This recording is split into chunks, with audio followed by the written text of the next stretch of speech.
চলো তাহলে আজ আমাদের আলোচনার বিষয়বস্তু হচ্ছে যেমনটা স্ক্রিনে দেখতে পাচ্ছ যে আমরা আলোচনা করব আজ এলিট থিওরি।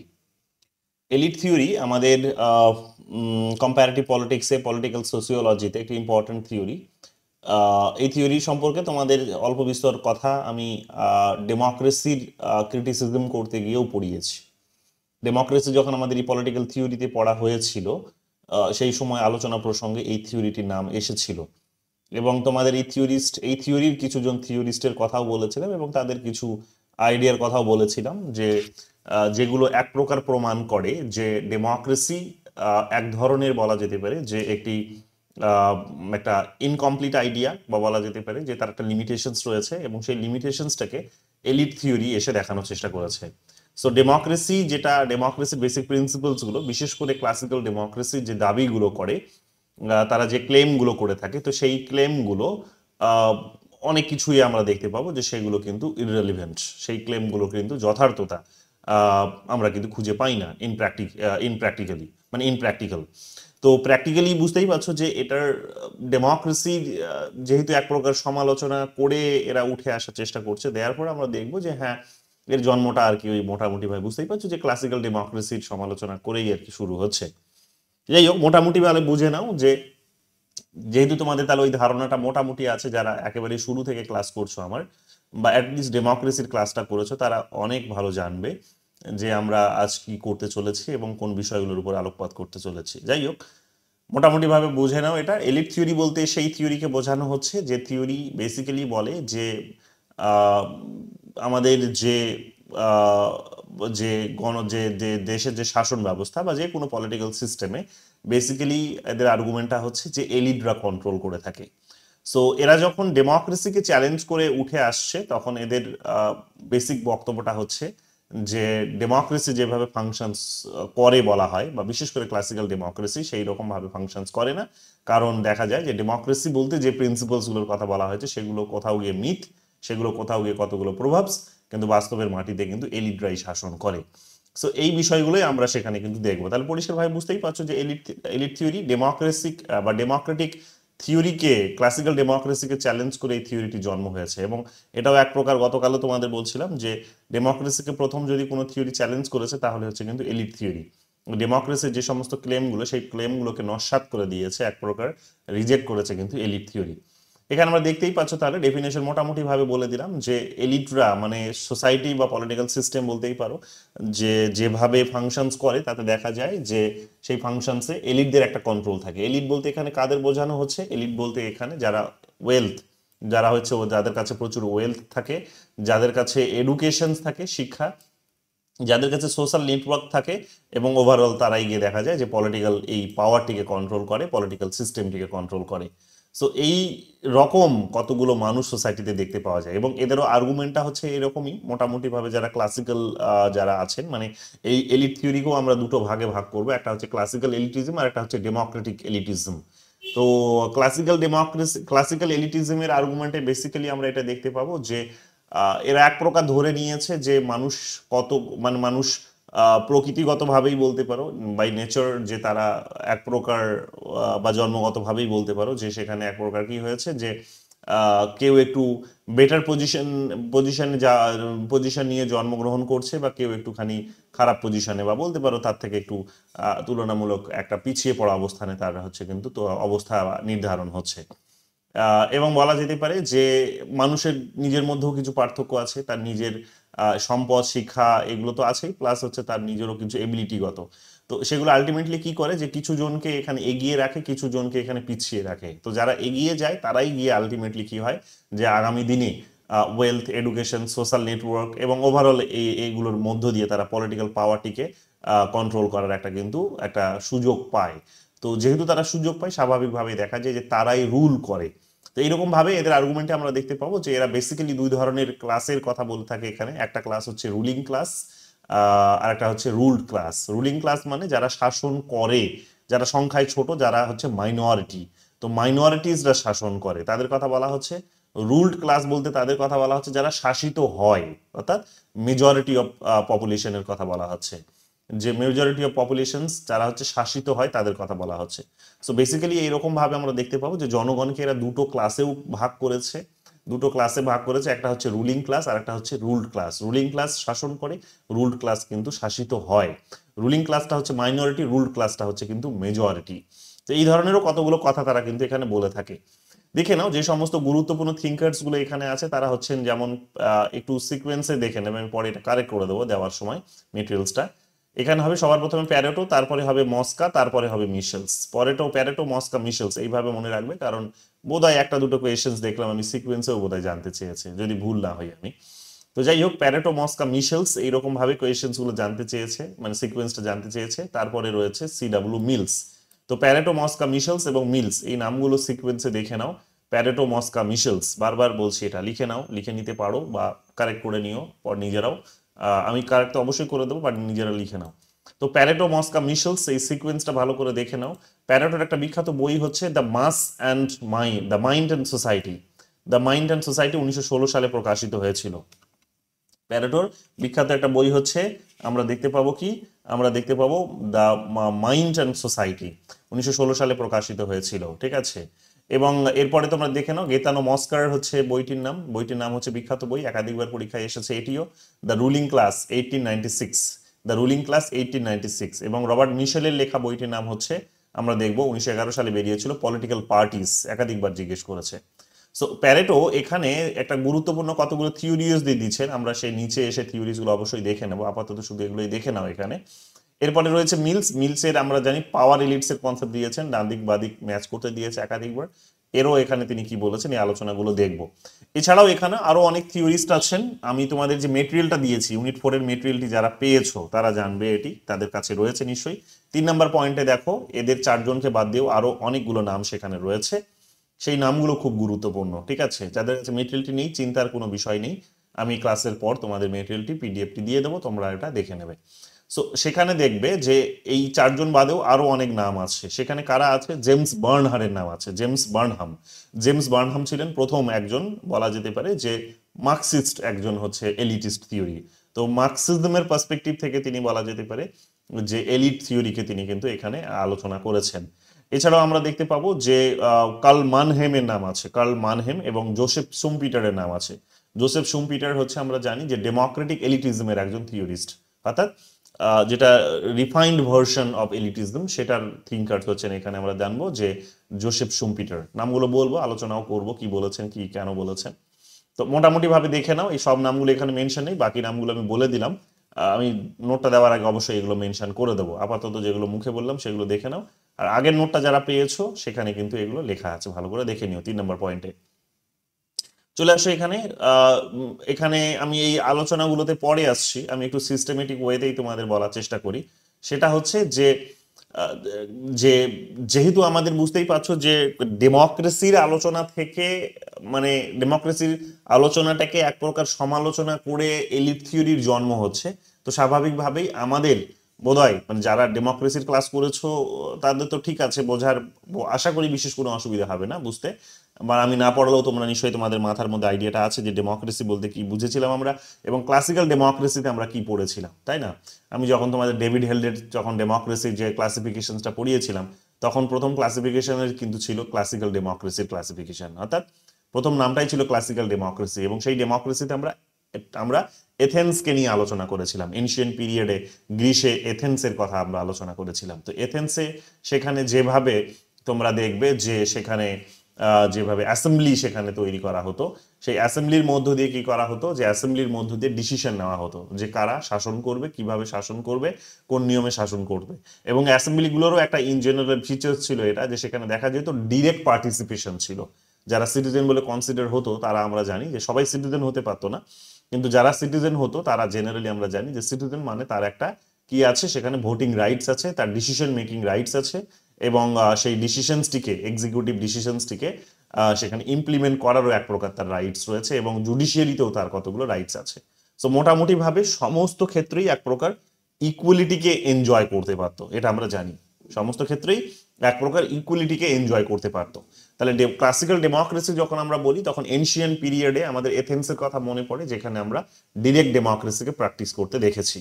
সো এবার যেহেতু ইন জেনারেল এগুলো কতগুলো বেসিক ফিচার্স, তো সেখানে আমরা দেখতে পাবো যে ক্লাসিক্যাল ডেমোক্রেসি বলতে যেহেতু এগুলোই বোঝায়, তাহলে একটু ধরে ধরে একটুখানি বোঝার চেষ্টা করো যে ক্লাসিক্যাল ডেমোক্রেসিতে কি কি ছিল। ক্লাসিক্যাল ডেমোক্রেসিতে ডেমোস এবং ক্রেটোসের কথা বলা হয়। ডেমোস এবং ক্রেটোস মানে হচ্ছে যে জনগণের শাসন। ডেমোক্রেসি শব্দটার মধ্যেই আমরা জানি যে দুটো সেখানে ওয়ার্ড আছে, একটা হচ্ছে ডেমোস এবং একটা হচ্ছে ক্র্যাটিয়া, অর্থাৎ যে দুটো ল্যাটিন ওয়ার্ড থেকে যেটা এসেছে, ল্যাটিন বা গ্রিস বোধহয়, আমি যদি ভুল না হই। তো যাই হোক, দেখে নিও একটুখানি, আমি ভুলছি এই মুহূর্তে, এক্স্যাক্ট ভুলছি। তো ডেমস এবং ক্র্যাটিয়া শব্দ থেকে হ্যাঁ হ্যাঁ গ্রিক ওয়ার্ড। Greek word. তো ডেমস এবং ক্রেটস বা ক্রেটিয়া তোমাদের বলেছিলাম, ক্রেটসও হতে পারে, ক্রেটিয়াও হতে পারে। তো ডেমস এবং ক্রেটিয়া বা ক্রেটস থেকে এই ডেমোক্রেসি শব্দটি ইংলিশে কিন্তু এসেছে। এবং আমরা দেখব যে এই ডেমোক্রেসি শব্দটির মধ্যে বলা হচ্ছে, ডেমস কথার অর্থ হচ্ছে জনগণ, আর ক্রেটস শব্দের কথা হচ্ছে রুল। তাহলে ডেমস এবং ক্রেটস বলতে যেটা বোঝানো হচ্ছে জনগণের রুল বা জনগণের শাসন, ঠিক আছে, বা পিপলস রুল। তাহলে পিপলস রুল বোঝানো হচ্ছে। যখন ক্লাসিক্যাল ডেমোক্রেসিতে পিপলস রুলস এর কথা বুঝি, তখন বুঝতেই পারছো যে যারা সিটিজেন তারা তার মানে সমস্ত ক্ষেত্রে তাদের পলিটিক্যাল পার্টিসিপেশন থাকবে, তাদের পাওয়ার থাকবে, তারা সেখানে ডিসিশন নিতে পারবে, ডিসিশনটাকে ইমপ্লিমেন্ট করতে পারবে, এগুলো তাদের কিন্তু এক ধরনের অধিকার আছে। এলিট থিওরি এসে এখানে কি করার চেষ্টা করলো, এটাকেই কিন্তু চ্যালেঞ্জ করে বসলো, বলার চেষ্টা করলো যে যে না, এই যে ইকুয়াল পার্টিসিপেশনের কথা বলা হয়েছে, ইকুয়াল পার্টিসিপেশনটা থাকে না জেনারেলি। কেন থাকে না? তার কারণ সোসাইটিতে ইকুয়ালিটি বা ইকুয়াল ডিস্ট্রিবিউশনটা থাকে না। সোসাইটিতে ইকুয়াল ডিস্ট্রিবিউশন থাকে না। সোসাইটি এখানে কতগুলো ইমপ্র্যাকটিক্যাল, মানে মানে যেভাবে আমরা সোসাইটিকে অ্যাচিভ করি বা ভাবি, যেটা সেটা হচ্ছে যে ইকুয়ালিটি থাকবে, ইকুয়ালিটি আছে সকলের মধ্যে। নো, সোসাইটিতে ইকুয়ালিটি থাকে না। সোসাইটিতে আমরা দেখতে পাবো যে due to inequal distribution of resource, আমরা দেখব কি যে due to inequal distribution of resource আমরা দেখতে পাবো যে পাওয়ার, যে যে কোনো কাজ করার জন্য যে পাওয়ার, সেই পাওয়ারটাও কিন্তু আনইকুয়ালি বা ইনইকুয়ালি কিন্তু ডিভাইডেড হয়েছে। সো স্বাভাবিকভাবেই এখানে দেখা যাবে যে সবাই কিন্তু এখানে কিন্তু ডেমোক্রেসির পার্ট হতে পারে না, বা ডেমোক্রেসিতে সমস্ত রকম ভাবে সে কিন্তু যে পাওয়ার যেটাকে বলা হচ্ছে সেই পাওয়ারটা এনজয় করতে পারে না। বিশেষ করে ডিসিশন নেওয়া, ডিসিশনে অপিনিয়ন দেওয়া, ডিসিশনটিকে ইমপ্লিমেন্ট করা এবং জাজমেন্টের যে সমস্ত কাজগুলো, এগুলোতে তাদের সকলের কিন্তু ইকুয়াল পার্টিসিপেশন থাকে না। তো এই আর্গুমেন্টগুলো আমরা সেখানে কিন্তু দেখতে পাবো। তো এলিট থিওরি, ক্লাসিক্যাল থিওরির এই সমস্ত যে ক্লেমগুলো ছিল, ইকুয়ালিটির যে ক্লেমগুলো ছিল পলিটিক্যাল সিস্টেমের মধ্যে, সেই ক্লেমগুলোকে কিন্তু নস্যাৎ করে দেয়, ইগনোর করে দেয়।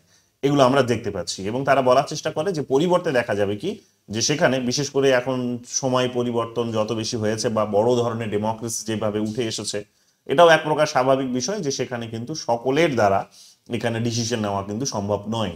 তো যেহেতু এথেন্সের মতো সিচুয়েশন বা এনভায়রনমেন্ট এখন যেহেতু আর এক্সিস্ট করে না, স্বাভাবিকভাবেই বর্তমান দিনে এসে দেখা যাবে কি যে ওই ডিরেক্ট ডেমোক্রেসির আলোচনা বা প্রত্যক্ষ গণতন্ত্রের আলোচনা কিন্তু এখনকার দিনে আর নেই, বা সিচুয়েশন এখনকার দিনে নেই। এখন কিন্তু ডেমোক্রেসি বলতে সেই ডেমোক্রেসি কিন্তু এলিটদের কন্ট্রোলে, সেখানে জনগণের শাসন আর থাকে না, সেখানে এলিটদের শাসন থাকে, এলিটরা শাসন করে। তো এলিট কারা? এলিট বলেই দিলাম, যাদের কাছে সম্পদ আছে, যাদের কাছে শিক্ষা আছে, এরা হচ্ছে এলিট। যাদের কাছে পলিটিক্যাল পাওয়ার আছে, এরা হচ্ছে এলিট। তো এগুলো ভালো করে দেখে নিও। এরপরে তোমরা দেখতে পাবে যে পলিটিক্যাল পার্টিসিপেশন নিয়েও কথা বলেছে, ওটাও বললাম যে এথেন্সে এখানে এক্লেসিয়া বলা হতো, অ্যাসেম্বলি বলা হতো। তো অ্যাসেম্বলিতে আমরা দেখতে পাবো যে সেখানে সিটিজেন্সরা সেখানে এক জায়গায় জমা হতো, সেখানে তারা লেজিসলেচার এবং জুডিশিয়ারির সমস্ত ডিসিশনসগুলো তারা সেখানে বসে নিত, এবং সেই ডিসিশনের উপর ডিসিশনগুলো কিন্তু সকলের উপর প্রয়োগ হতো। কিন্তু দেখা যায় কি যে এলিট থিওরি এসে বলার চেষ্টা করছে যে না, এগুলো কতগুলো লিমিটেড আইডিয়া বা এটা কতগুলো সুপারফিশিয়াল আইডিয়া, এগুলো বাস্তবে মাটিতে কিন্তু এগুলো দেখা যায় না। ঠিক আছে? তো কেন? তার কারণ হচ্ছে যে ডিস্ট্রিবিউশন যেহেতু প্রপার হয় না। সো এগুলো বলেই দিলাম তোমাদের, এগুলো দেখে নিও। পাওয়ারের কনসেপ্টটাও একই রকমের, তাহলে যে বুঝতেই পারছো যে যেহেতু পাওয়ার মানে যা কিছু করার, মানে অন্যকে প্রভাবিত করার যে যে যে যে ক্ষমতা বা কাজ, সেটাকেই পাওয়ার বলা হচ্ছে। তো অন্যকে প্রভাবিত করার যে কাজ, সেটাকে যদি পাওয়ার বলা হয়, তাহলে দেখা যাবে যে ক্লাসিক্যাল ডেমোক্রেসিতে সেটা হয়তো সেখানে সেটা সেটা সম্ভব ছিল, কারণ ক্লাসিক্যাল ডেমোক্রেসি মানে ছোট রিজিয়ন, অল্প জনসংখ্যা, এবং সেখানে আবার সবাই নাগরিকও নয়। তো যারা শুধুমাত্র নাগরিক সিটিজেন, তাদের হাতেই এই রাইটসটা থাকতো।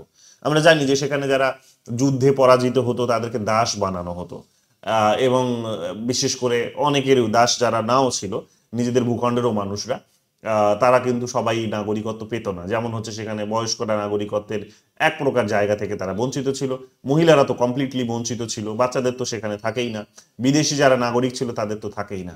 তো তো স্বাভাবিকভাবেই এবং এবং দাস, যেটা বললাম যে দাসদেরও থাকে না। তো এগুলোর পেছনে প্রত্যেকটা একটা লজিক দেওয়া হয়েছে, সেই লজিকে আমি যাচ্ছি না।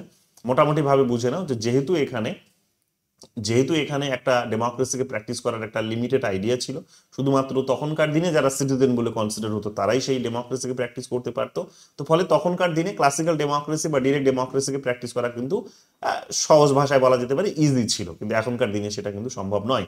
যেহেতু এখন মানুষের পলিটিক্যাল সিস্টেমের মধ্যে ইনক্লুশন অনেক ঘটেছে, যেহেতু এখন রিজিয়ন্সটা অনেক বড়, মানুষের ডিমান্ডও অনেক বদলে গেছে, এবং দেখা যাবে যে সেখানে অনেক বড় একটা সংখ্যা সেখানে নাগরিকত্বের কিন্তু অধিকার পেয়েছে। সো স্বাভাবিকভাবে আমরা দেখতে পাবো যে পাওয়ারের যে কনসেপ্ট, সেই পাওয়ারের কনসেপ্টটাও কিন্তু আর কোনো রকম ভাবেই ছোট্ট একটা পরিসরে আবদ্ধ নেই। এই পাওয়ারের কনসেপ্টটাও কিন্তু এখন দেখা যাবে যে একটা বড় পরিসরে ছড়িয়ে যাওয়ার একটা কিন্তু সুযোগ তৈরি হয়। কিন্তু তৈরি হলেও এদের আর্গুমেন্টটা হচ্ছে যে দেখা যাবে আলটিমেটলি পাওয়ারটা কিন্তু অল্প কিছু মানুষ, যাদেরকে মাইনরিটি বলা হচ্ছে, তারা কিন্তু কন্ট্রোল করছে। সো মাইনরিটিসরা এখানে কি করে, ডেমোক্রেসিতে কিন্তু পাওয়ারটা কন্ট্রোল করে। তো এটা হচ্ছে এলিট থিওরির মেন বক্তব্য। এটা তারা ক্লাসিক্যাল এলিটিজম যেটা আছে বা ক্লাসিক্যাল ডেমোক্রেসি যে আইডিয়া, সেই আইডিয়াটাকে তারা ক্রিটিসাইজ করে বলার চেষ্টা করে।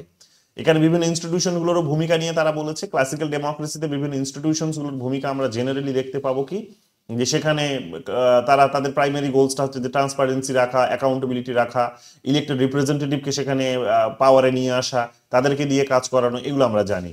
কিন্তু এলিট থিওরি এসে বলার চেষ্টা করছে কি, এলিট থিওরি বলার চেষ্টা করছে যে রোল অফ ইনস্টিটিউশনস বেসিক্যালি এখানে কি হয়, যে যারা হচ্ছে এলিট, পলিটিক্যাল, ইকোনমিক এবং মিলিটারি যারা এলিট, বিশেষ করে যেমন C.W. মিলস বলেছেন, কিছুক্ষণ বাদেই তোমাদের ডিটেলসে বলবো।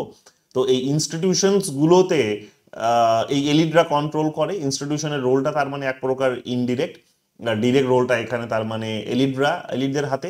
এবং যদিও পরবর্তীকালে এখানে আমেরিকার এক্সপিরিয়েন্স আমরা দেখতে পাবো, মিলস আবার বলেছে যে না, ইনস্টিটিউশনের হাতেও রয়েছে।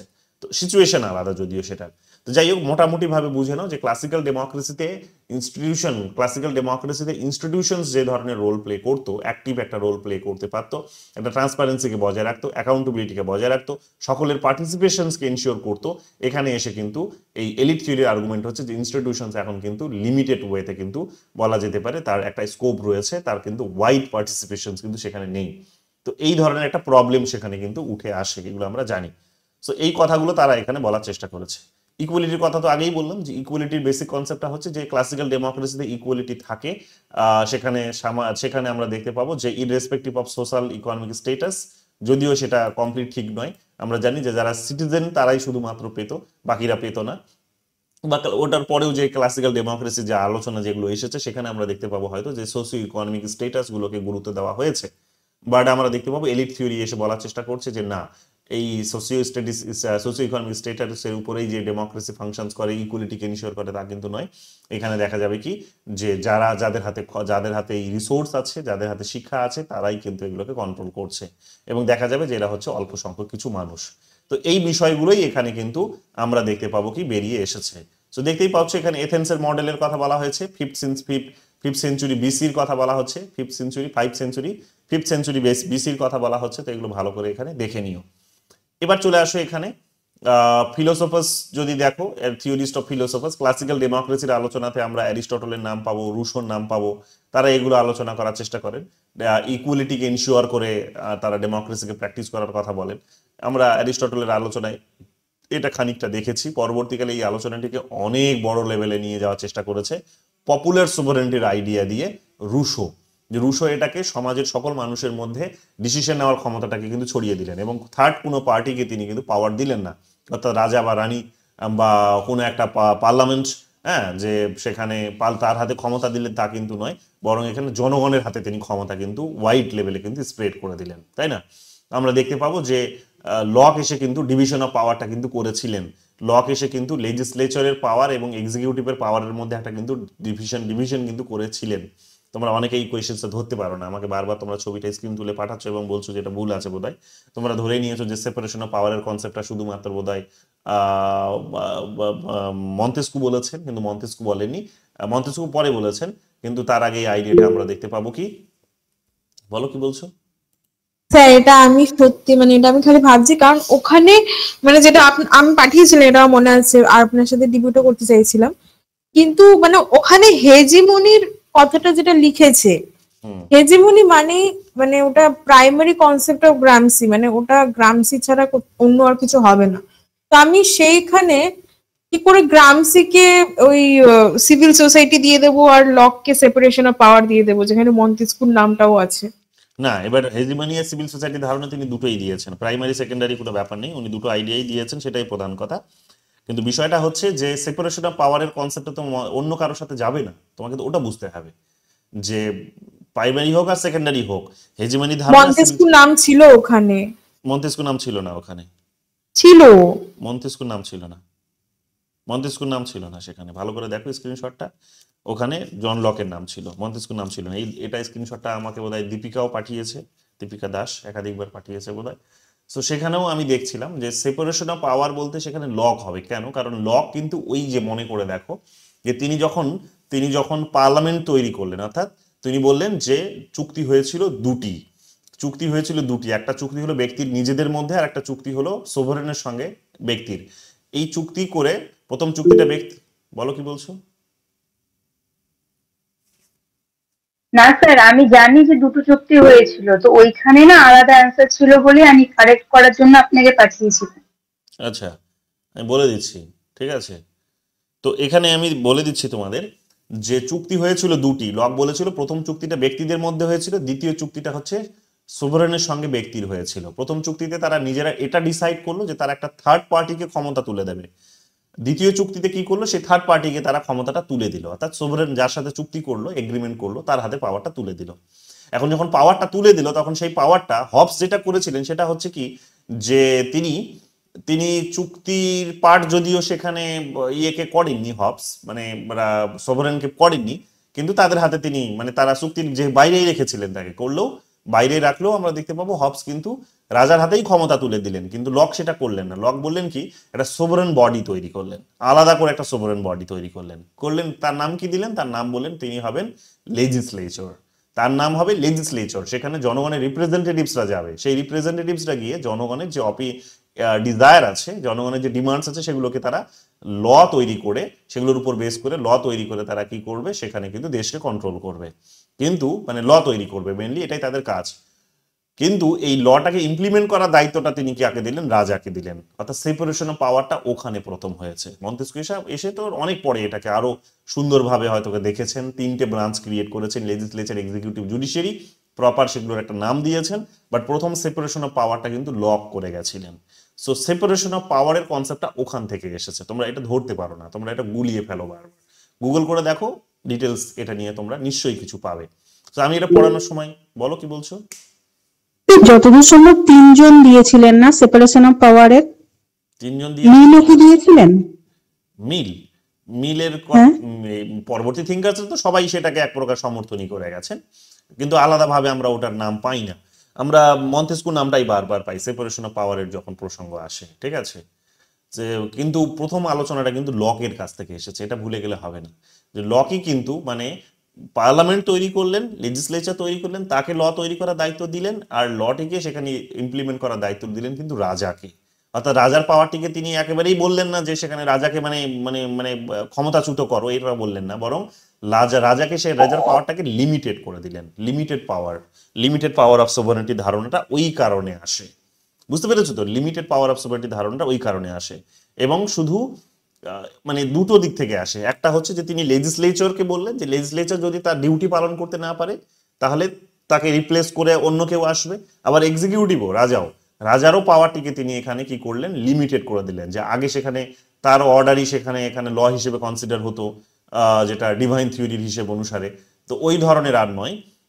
এখন এখানে কি হবে, এখানে এসে দেখা যাবে যে সেখানে রাজা খুব সীমাবদ্ধ কাজ করবে, লেজিসলেচার যে লটা তৈরি করে দেবে সেটার উপর বেস করেই শুধুমাত্র সেখানে ডিসিশন নেবে, বা সেটাকে ইমপ্লিমেন্ট করার কাজটা কিন্তু রাজার থাকবে।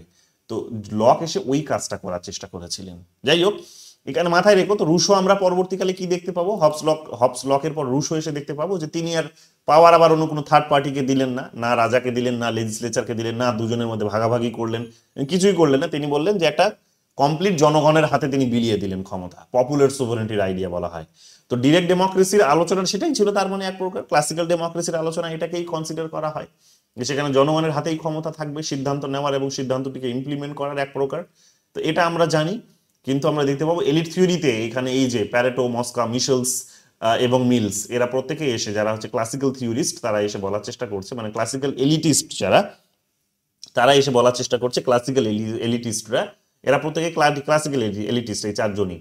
তো ক্লাসিক্যাল এলিটিস্টরা এখানে বলার চেষ্টা করছে যে না, সেখানে ক্ষমতা সবার হাতে থাকে না, ক্ষমতা কিন্তু অল্প কিছু মানুষের হাতে থাকে, এবং সেই অল্প কিছু মানুষ হচ্ছে মাইনরিটি তারা, এবং এরাই কিন্তু সমস্ত কিছুকে কন্ট্রোল করে থাকে। সো এটা হচ্ছে এলিট থিওরির বেসিক কনসেপ্ট। তো এরা হচ্ছে ক্লাসিক্যাল ডেমোক্রেসিকে এইরকম ভাবে সমালোচনা করে কিন্তু বেরিয়ে এসেছে। এবার একটুখানি ফোকাস করার চেষ্টা করো যে ক্লাসিক্যাল এলিটিজমের আলোচনা যেটা আমরা এতক্ষণ জানলাম, তাহলে তার বেসিক আইডিয়াটা কি দাঁড়ালো। যে আমরা এখানে পার্থক্য করার চেষ্টা করলাম এক প্রকার, যে ক্লাসিক্যাল ডেমোক্রেসির সঙ্গে আমরা এলিটিজমের একটা কিন্তু উত্থান দেখলাম, একটা এমার্জেন্স দেখলাম। কিন্তু যে এমার্জেন্সটা আমরা দেখলাম সেই এমার্জেন্সটা ক্লাসিক্যাল এলিটিজমের এমার্জেন্স, মানে এটাও একটা এলিটিজমের পরবর্তীকালে একটা নতুন যখন ভেরিয়েশনস বেরিয়ে এসেছে, তখন আগেরটাকে বলা হচ্ছে পুরনো একটা ফর্ম এলিটিজমের। সেটা কি? সেটাকে বলা হচ্ছে ক্লাসিক্যাল এলিটিজম। কি পাই আমরা সেখানে ক্লাসিক্যাল এলিটিজমে? ক্লাসিক্যাল এলিটিজমে যেটা আমরা সহজভাবে যেটা পাই সেটা হচ্ছে, সেখানে বলা হয় যে এলিটদের শাসনটা সেখানে কিন্তু অপরিহার্য। প্রথম পয়েন্টে চোখ রাখো, বলেছে এলিটদের শাসনটা কিন্তু অপরিহার্য। হ্যাঁ ঠিক, যে তারা যেহেতু ধরেই নিয়েছে যে ডিরেক্ট ডেমোক্রেসি প্র্যাকটিস করা যাবে না, সম্ভব নয়, বা ক্লাসিক্যাল ডেমোক্রেসি প্র্যাকটিস করা সম্ভব নয়, কারণ এলিটদের শাসন হয়। ডেমোক্রেসি মানে তার মানে এক প্রকার এলিটদের শাসন, এলিট, তাহলে সেটা ডেমোক্রেসি নয়। তো তারা যখন বলার চেষ্টা করে তখন তারা বলে যে শাসন তার এলিটই করবে। তো এলিট যারা, তারা শাসন যখন করে তখন তারা সংখ্যায় মাইনরিটি, তারাই সেখানে ডমিনেট করে, এবং তাদের হাতেই সামাজিক কাঠামোটা থাকে, এবং সামাজিক কাঠামোর মধ্যে এরা অটোমেটিক উঠে আসে, ইনহেরেন্ট বলতে পারো, যে সহজাত, যে সামাজিক যে কাঠামো, অর্থাৎ সমাজের প্রত্যেকটা সেকশনস এর মধ্যেই কিছু না কিছু পাওয়ার, মানে সম্পূর্ণ কিছু মানুষ থাকে, সহজাতভাবে এরা বেরিয়ে আসে। এবং সেই সহজাতভাবে বেরিয়ে আসার কারণটা হচ্ছে যে তাদের কাছে কিছু স্কিলস আছে, তাদের কাছে কিছু রিসোর্স আছে, বা তাদের কিন্তু সোশ্যাল কিছু নেটওয়ার্কস আছে, তাদের নেটওয়ার্কস আছে। তো তাদের নিজেদের দক্ষতা, তাদের নিজেদের সম্পদ, তাদের নিজেদের নেটওয়ার্ক, এগুলোর কারণে তারা কি হয়, অটোমেটিক লিডার হয়ে যায়, এবং তারাই আর কি হয়, আলটিমেটলি তারা এলিট হিসেবে কনসিডার, এবং এরাই শাসন করে। এটা হচ্ছে কি ক্লাসিক্যাল এলিটিজমের তাহলে বেসিক আর্গুমেন্ট। এটা হচ্ছে ক্লাসিক্যাল এলিটিজমের বেসিক আর্গুমেন্ট। দ্বিতীয় আর্গুমেন্টটা কি? দ্বিতীয় আর্গুমেন্ট হচ্ছে স্ট্রাকচার্ড হায়ারার্কি। যে যখন তারা শাসন করে তখন দেখা যাবে কি যে একটা কি হচ্ছে, একটা ক্রমোচ্চ বিন্যাস থাকে, ক্রমোচ্চ বিন্যাস, অর্থাৎ তারা এক প্রকার ধরেই নিয়েছে যে সমাজ তার মানে যেভাবে ক্লাসিক্যাল ডেমোক্রেসি বলার চেষ্টা করে যে ইকুয়ালি ডিস্ট্রিবিউটেড, ইকুয়ালিটি সমাজের মধ্যে আছে, এরা এসে বলার চেষ্টা করে যে সেই ইকুয়ালিটি এখানে নেই, বরং এখানে দেখা যাবে যে সমাজ কতগুলো স্তরে বিভক্ত, কতগুলো স্তরে, লোয়ার লেভেল, মিডল লেভেল, আপার লেভেল, এরকম অনেকগুলো লেভেলে সেখানে বিভক্ত, এবং স্ট্র্যাটিফাইড। এটা কি বলেছে যে দেখো, সোসাইটিস আর স্ট্র্যাটিফাইড, স্তর বিন্যাস। ঠিক আছে, তো সমাজ এইরকম ভাবে স্তর বিন্যস্ত হয়ে আছে যে সেখানে একেবারে গরিব ক্লাস, মধ্যবিত্ত ক্লাস, আপার ক্লাস, এই ধরনের অনেকগুলো ক্লাস আছে, এবং ক্লাসের মধ্যেও অনেকগুলো ক্লাস আছে। তো এখানে আমরা দেখতে পাবো কি যে সমাজ এইরকম ভাবে যেহেতু বিভক্ত, তাহলে দেখা যাবে কি যে যারা এখানে পলিটিক্যাল, যারা ইকোনমিক, যারা সোশ্যাল ইনস্টিটিউশনস গুলোতে যারা পাওয়ারফুল, বেসিক্যালি তারাই কি করে গিয়ে এলিট হিসেবে বেরিয়ে আসে। হ্যাঁ, তো তারাই এলিট হিসেবে বেরিয়ে এসে কি করে, যে টপ লেভেলে পৌঁছয়, এবং এরাই কিন্তু শাসনটা বেসিক্যালি করে থাকে। তো সোসাইটিকেও এরা তার মানে দেখেছে যে সোসাইটি কখনো ইকুয়াল নয়, সোসাইটির মধ্যে স্ট্র্যাটিফিকেশনস আছে, এবং সেই স্ট্র্যাটিফিকেশনে দেখা যাবে যে যেখানে শক্তিশালী তারাই এসে আলটিমেটলি কিন্তু কি করে, শাসনটা করে। এরাই হচ্ছে কিন্তু মেজরিটিদেরকে শাসন করার কাজটা কিন্তু করে। এটা হচ্ছে কিন্তু এদের সেকেন্ড আর্গুমেন্ট। থার্ড আর্গুমেন্ট কি পাবো আমরা? থার্ড আর্গুমেন্টটা পাবো সোশ্যাল কোহেশনস, এলিট কোহেশনস। এলিট কোহেশনস মানে কি বোঝাতে চাইছে, যে এলিটরা শুধুমাত্র ক্ষমতাশালী নয়, তারা এখানে কোহেশন মানে বাংলা অর্থটা আমি ভুলছি, প্রপার ওয়ার্ডটা হচ্ছে কোহেশন। প্রপার ওয়েস্টার্ন হচ্ছে সংযোগ। ঠিক আছে, এলিট সংযোগ, যে এলিটদের মধ্যে একটা সংযোগ আছে, তাদের নিজেদের স্বার্থ একটা আছে, শেয়ার্ড একটা তাদের একটা ইন্টারেস্ট আছে, তাদের নিজেদের একটা কমন ব্যাকগ্রাউন্ড আছে, এবং সেই কমন শেয়ার্ড বা কমন ইন্টারেস্ট থেকে তারা কিন্তু নিজেদের মধ্যে ইউনাইটেড হয়ে আছে। তো যেহেতু তারা নিজেদের মধ্যে একটা ইউনিটি রেখেছে, তো ফলে কি হয়েছে, সেই ইউনিটির পাওয়ারে তারা কি করেছে, আলটিমেটলি গিয়ে দেখা যাবে যে মেজরিটিতে তারা কিন্তু কন্ট্রোলটা করছে, ডমিনেট তারা কিন্তু করছে, শাসন তারা কিন্তু করছে। তো এইরকম ভাবে এখানে দেখা যাবে কি যে সোসাইটিতে এখানে কতগুলো এলিট আছে, যে এলিটরা নিজেদের মধ্যে একটা ইউনিটিও আছে, সেই ইউনিটির জন্য এরা কি করে আলটিমেটলি কিন্তু শাসন কিন্তু মেজরিটির উপর কিন্তু করে চলে যায় বা করতে থাকে। তো এগুলো যখন আমরা ক্লাসিক্যাল এলিটিজম যখন পড়ছি তখন এই সমস্ত কথাগুলো এখানে কিন্তু খুব গুরুত্বপূর্ণ, এগুলো আমাদের বুঝতে হবে। এখানে যখন আমরা থিওরিজদের নাম যদি দেখি তাহলে তোমাদের বলেই দিলাম যে প্যারেটো, মস্কা, মিশেলস তো হবেই, তাদের লেখা বইগুলোর নাম দেখে নাও, কনসেপ্টগুলোতে আমি আসবো ধীরে ধীরে। তো এগুলো তো সেখানে হবেই, তো এগুলো ভালো করে দেখে নাও। এখানে আমরা দেখতে পাবো কি, এখানে আমরা দেখতে পাবো যে এখানে এখানে প্যারেটোর একটা এখানে একটা কনসেপ্ট আছে, সেটা হচ্ছে কি প্যারেটো এখানে সার্কুলেশন অফ এলিটস এর কথা বলেছে। কোথায় গেল এখানে প্যারেটো, এখানে সার্কুলেশন অফ এলিট, এই যে দেখো প্যারেটো এখানে সার্কুলেশন অফ এলিটের কথা বলেছে। তিনি যখন তার এই এলিটদের সম্পর্কে আলোচনা করছেন তখন তিনি এখানে একটা সার্কুলেশন অফ এলিটের কনসেপ্ট দিয়েছেন। সার্কুলেশন অফ এলিটের কনসেপ্টটা কি রকম? সার্কুলেশন অফ এলিটের কনসেপ্টটা হচ্ছে, যেহেতু বললাম যে এলিট আছে তারা নিজেদের মধ্যে ইউনিটি রেখেছে, বাট ইউনিটি থাকলেও তাদের মধ্যে কিন্তু কি আছে, আবার কিন্তু ক্ষমতার কম্পিটিশন আছে, পাওয়ারের কম্পিটিশন আছে। তো তাদের মধ্যে পাওয়ারের কম্পিটিশন থাকার ফলে কি হচ্ছে যে একটা গ্রুপ আর একটা গ্রুপকে সেখানে কিন্তু কি করছে গিয়ে তারা পাওয়ারচ্যুত করার চেষ্টা করছে, পাওয়ারলেস করার চেষ্টা করছে, অর্থাৎ ক্ষমতা থেকে সরিয়ে দিয়ে সে বসার চেষ্টা করছে। সো এটাকে তিনি বলার চেষ্টা করেছেন, এখানে মেনশন নেই, আমি পরে মেনশন করে দেবো, বা ওই বাংলা মেটেরিয়ালসটিতে রয়েছে, যেটা দিয়েছি তোমরা পেয়েছো, সেখানে এটাকে তিনি বলার চেষ্টা করেছেন যেটা হচ্ছে সিংহ এবং শেয়ালের হচ্ছে গল্প খানিকটা। যে সিংহ কি করে, যারা পাওয়ারে বসে আছে তাদের কাছে পুলিশ আছে, প্রশাসন আছে, অ্যাডমিনিস্ট্রেশন আছে, জুডিশিয়ারি আছে, ল আছে, এভরিথিং তাদের হাতে রয়েছে, এবং সেটা দিয়ে তারা কি করে, এবার সিংহের মতো শক্তিশালী হয়ে থাকে, এবং তারা কি করে নিচের দিকে যারা আছে তাদেরকে কিন্তু কন্ট্রোল করে থাকে। কিন্তু যারা অপর আর একটা এলিট, যারা পাওয়ারে নেই, যারা বিরোধী পজিশনে আছে, তারা কি করে, তারা কিন্তু শেয়ালের মতো কিন্তু চতুর হওয়ার চেষ্টা করে। শেয়ালের মতো চতুর হয়ে কি করে, তারা কিন্তু যেন তেন প্রকারে চেষ্টা করে যে সেখানে সিংহকে সেখান থেকে কি করা, লায়নকে সেখান থেকে ক্ষমতাচ্যুত করে নিজে গিয়ে পাওয়ারে বসা। এবং এটা করতে গিয়ে তারা কি করে, জনগণের কাছ থেকে সেখানে সম্মতি নেওয়ার চেষ্টা করে, জনগণকে বোঝানোর চেষ্টা করে, জনগণের একটা পাওয়ার নিয়ে গিয়ে তারা ওটা কিন্তু করার চেষ্টা করে।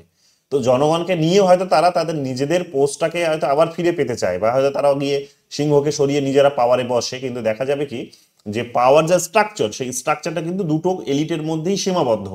এটা কিন্তু ওই যাদেরকে কাজে লাগিয়ে তারা হচ্ছে পাওয়ারে গিয়ে বসলো তাদের হাতে গিয়ে যে পৌঁছে যায় তা কিন্তু নয়। এদের বক্তব্যটা হচ্ছে যে এখানে কম্পিটিশনটা দুটো এলিটের মধ্যেই চলে। মানে ধরে নাও এক প্রকার ধরে নাও যে এখন যেমন দুটো বড় পলিটিক্যাল পার্টি আমাদের দেশে, যে বিজেপি আর কংগ্রেস। বিজেপি পাওয়ারে আছে, কংগ্রেস এখন চাইছে কি যে কংগ্রেস এখন দুর্বল। একটা সময় কংগ্রেস কিন্তু সিংহের মতো ছিল, দীর্ঘ একবারে 1947 থেকে শুরু করে একেবারে ধরে নাও যে 1977 পর্যন্ত, এবং তার অল্প কিছু সময় পরে আবার পরবর্তীকালে আমরা দেখেছি। তো বাট ধরে নাও 2014 সাল পর্যন্ত ইন জেনারেল, তো 2014 সাল পর্যন্ত তারা কিন্তু সিংহের মতো তাদের কিন্তু একটা পাওয়ার ছিল।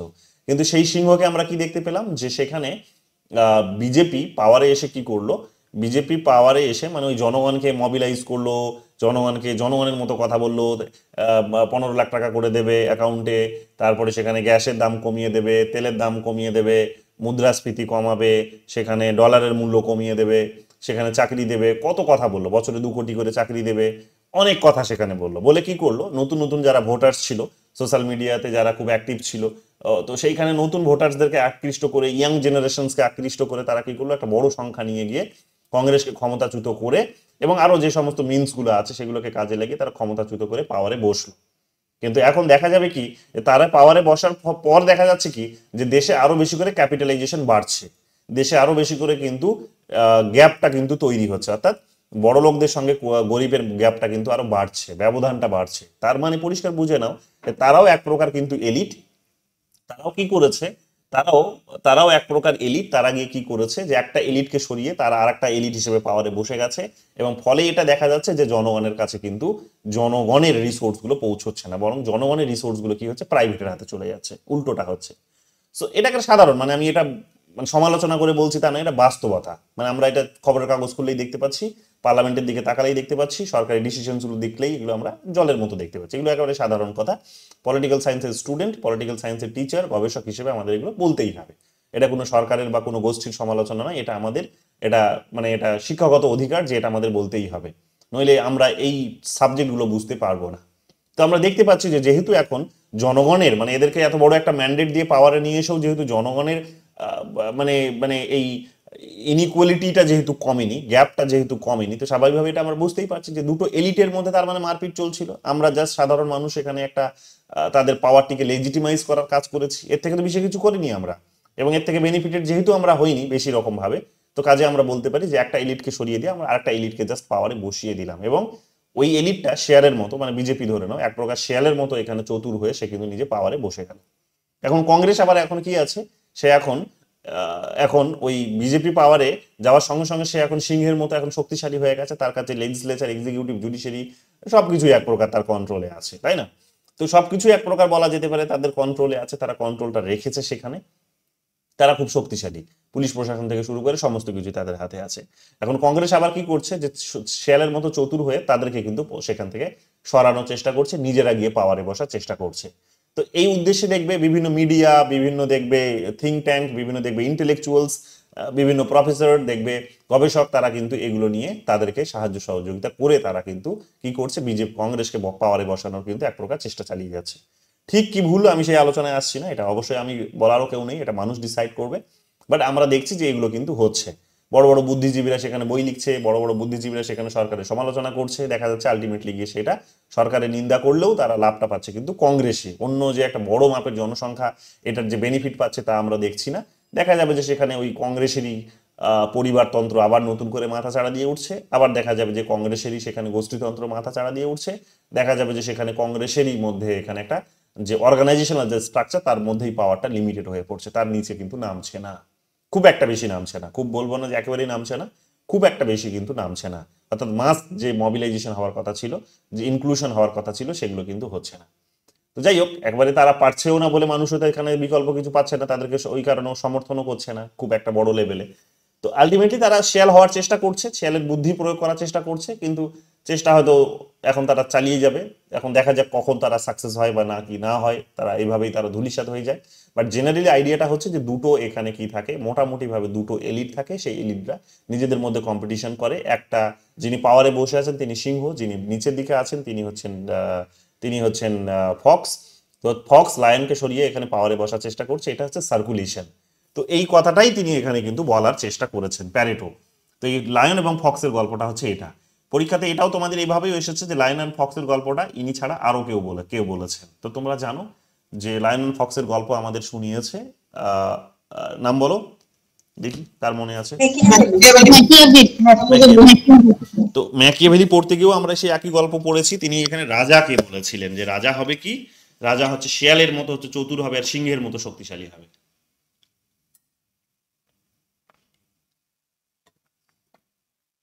তিনি সমস্ত আইন কানুনের ঊর্ধ্বে হবেন, তিনি আইন কানুনের ঊর্ধ্বে হবেন, তিনি ডুয়েল নেচার তার থাকবে, তিনি নিজে আইন কঠোরভাবে নিয়ে আসবেন কিন্তু আইন তিনি নিজেই অমান্য করবেন প্রয়োজনে, তাকে কিন্তু এই ডুয়েলিটি রাখতে হবে, তার মোরালিটির ঊর্ধ্বে তাকে জীবনযাপন করতে হবে, তাকে লিগালিটির ঊর্ধ্বে জীবনযাপন করতে হবে, সব মিলিয়ে মিশে তাকে বাস্তবিক হতে হবে। এই কথাটা তিনি বোঝাতে চেয়েছিলেন কোন টার্মসে না, টার্মসটা হচ্ছে এটাই যে human nature selfish, human nature selfish, এই টার্মসে তিনি বোঝানোর চেষ্টা করলেন যে সেলফিশদের একটা যখন বড় সংখ্যাকে তুমি কন্ট্রোল করবে তখন তোমাকে কিন্তু নিজেকে সেলফিশই হতে হবে, প্লাস আবার দয়ালুও হতে হবে। শুধু কারণ হিউম্যান নেচারের মধ্যে শুধু সেলফিশনেস নেই, দয়ালু ভাবও আছে। হিউম্যান নেচারের মধ্যে যেহেতু দুটো ভাবই আছে, তার মধ্যে কোঅপারেশন আছে, কাইন্ডনেস আছে, আবার সেলফিশনেস আছে, তো রাজার মধ্যেও সেটা থাকবে। রাজা কোনো একটা দিককে যদি ফলো করে তাহলে সে কিন্তু পদচ্যুত হতে পারে। তো যিনি নতুন রাজা এসেছিলেন পাওয়ারে, তাকে এখন তার মন জয় করার জন্য তিনি এই কথাগুলো বলেছিলেন, জেল থেকে ছাড়া পাওয়ার জন্য এই সমস্ত কথাগুলো বলেছিলেন। ম্যাদিচির কথা মনে করে দেখো, ম্যাদিচির কথা তোমাদের ক্লাসে এগুলো বলেছিলাম। যাই হোক, সেই গল্প আলাদা। তো এখানে মনে রেখো যে প্যারেটোও কিন্তু এই একই গল্প, মানে ওই নাম লায়ন এবং ফক্সের গল্প শুনিয়েছেন, একটু কনসেপ্টটা একটু আলাদা, এলিটের পার্সপেক্টিভ থেকে তিনি বুঝিয়েছেন। তো এটা গেল আমাদের সার্কুলেশন অফ এলিট, যে একটা এলিট চলে গেল আর একটা এলিট আবার এসে বসলো, তো সার্কুলার প্রসেস এটা চলতেই থাকে। তো এই ধরনের একটা আইডিয়াতে তারা কিন্তু বিশ্বাস করেন, মানে প্যারেটোর কথা কিন্তু বলেছেন, যে বইটা তিনি বলেছেন, তিনি খুব গুরুত্বপূর্ণ বই, একাধিকবার এসেছে পরীক্ষায়, দ্য মাইন্ড অ্যান্ড সোসাইটি 1916।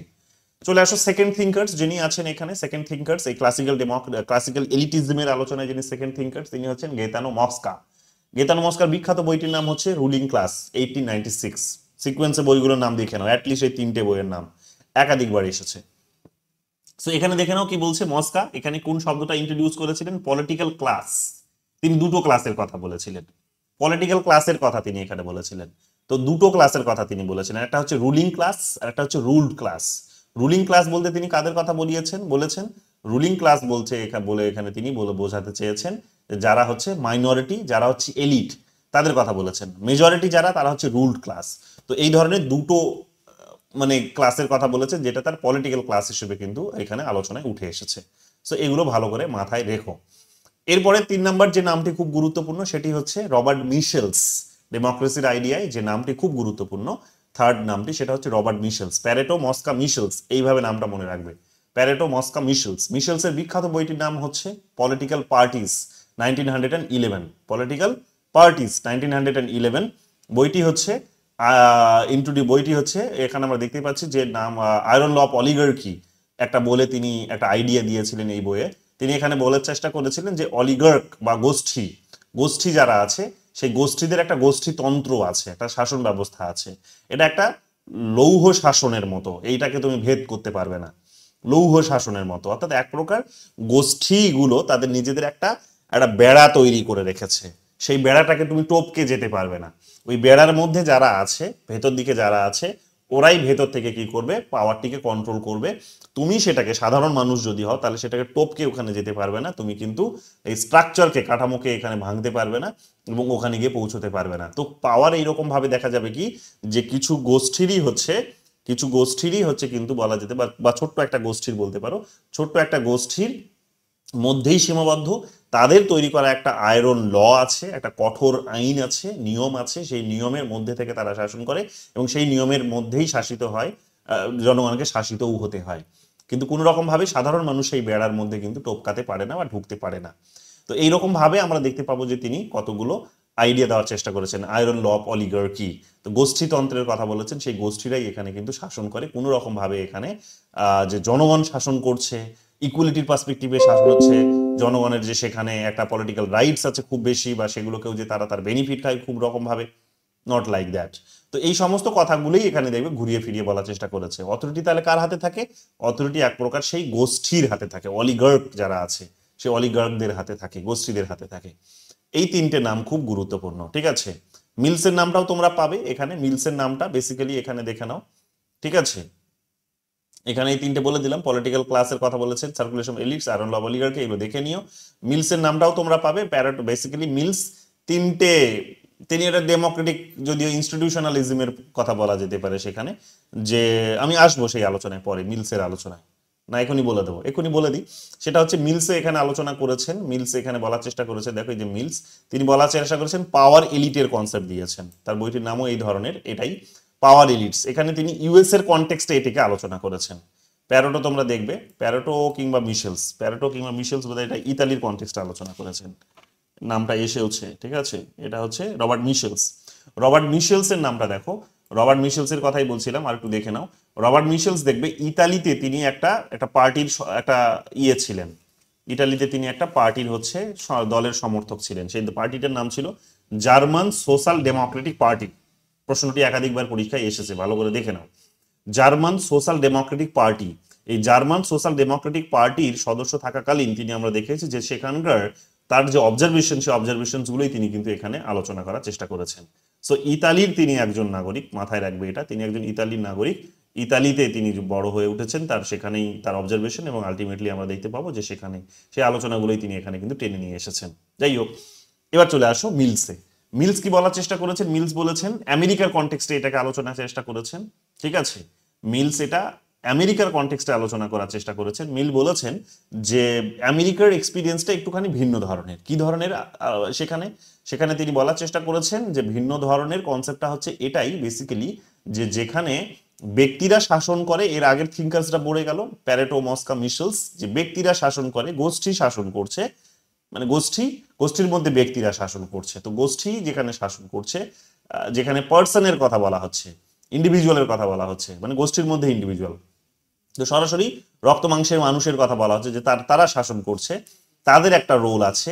ইনি এসে বলার চেষ্টা করছে যে না, এখানে এখানে মানুষের পরিবর্তে এখানে দেখা যাবে কি, যেখানে ইনস্টিটিউশনের একটা প্রভাব আছে, ইনস্টিটিউশনের একটা কিন্তু একটা রোল আছে, অর্থাৎ ব্যক্তি এখানে এলিট নয়, ইনস্টিটিউশনস গুলো এলিট। তো 3 ধরনের ইনস্টিটিউশনের কথা তিনি বলেছেন, 3টে ইনস্টিটিউশনের কথা তিনি বলেছেন। এখানে কোথাও আমি লেখা আছে, দেখবে আমি একটু নোটটা সাজিয়ে তোমাদেরকে দেব, তাহলে তোমাদের সিকোয়েন্সে পড়তে সুবিধা হবে। তো এখানে 3 ধরনের এলিটের কথা তিনি বলেছেন। 3 ধরনের এলিট, উপর দিকে চলে আসো, নিশ্চয়ই উপর দিকেই পাবে।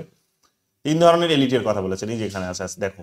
একটা বলেছেন পলিটিক্যাল লিডার্স, দ্বিতীয় বলেছেন মিলিটারি অফিসিয়ালস, আর হচ্ছে কর্পোরেট এক্সিকিউটিভস। এই 3 জন ব্যক্তির কথা তিনি অবশ্যই হয়তো পোস্ট পজিশনের কথা হয়তো তিনি বলছেন, কিন্তু 3টে আলাদা আলাদা ইনস্টিটিউশনের কথা তিনি বলছেন। এরা যে ইনস্টিটিউশনে কাজ করেন সেই ইনস্টিটিউশনস গুলোর কথা বলছেন, অর্থাৎ ডমিনেন্ট কতগুলো ডিসিশন মেকিং বা পাওয়ার এনজয় করার ইনস্টিটিউশনস আছে সেখানে। তো ইনস্টিটিউশন সেখানে কি করে, এখানে এলিটের ভূমিকা পালন করে। এই যে কোনো ব্যক্তি যখন ওখানে চলে যায় সে তখন কিন্তু নিজেই এলিট হয়ে যায় এক প্রকার। তার মানে এটা এক প্রকার বলতে পারো যে ইম্পার্সোনাল তারা এক প্রকার নৈব্যক্তিক, বাংলায় যেটা বলি নৈব্যক্তিক, তারা কতগুলো প্রতিষ্ঠান তৈরি করে রেখেছে, সেই প্রতিষ্ঠানগুলো সেখানে এলিটের ভূমিকা পালন করে থাকে, সেই ভূমিকাগুলো এলিটের ভূমিকা পালন করে থাকে। বাট আমি বলবো যে নট অনলি সেখানে মিলিটারি ইনস্টিটিউশনস বা পলিটিক্যাল যে ইনস্টিটিউশনস গুলো আছে, লেজিসলেচার, এক্সিকিউটিভ, সেগুলো বা সেখানে যে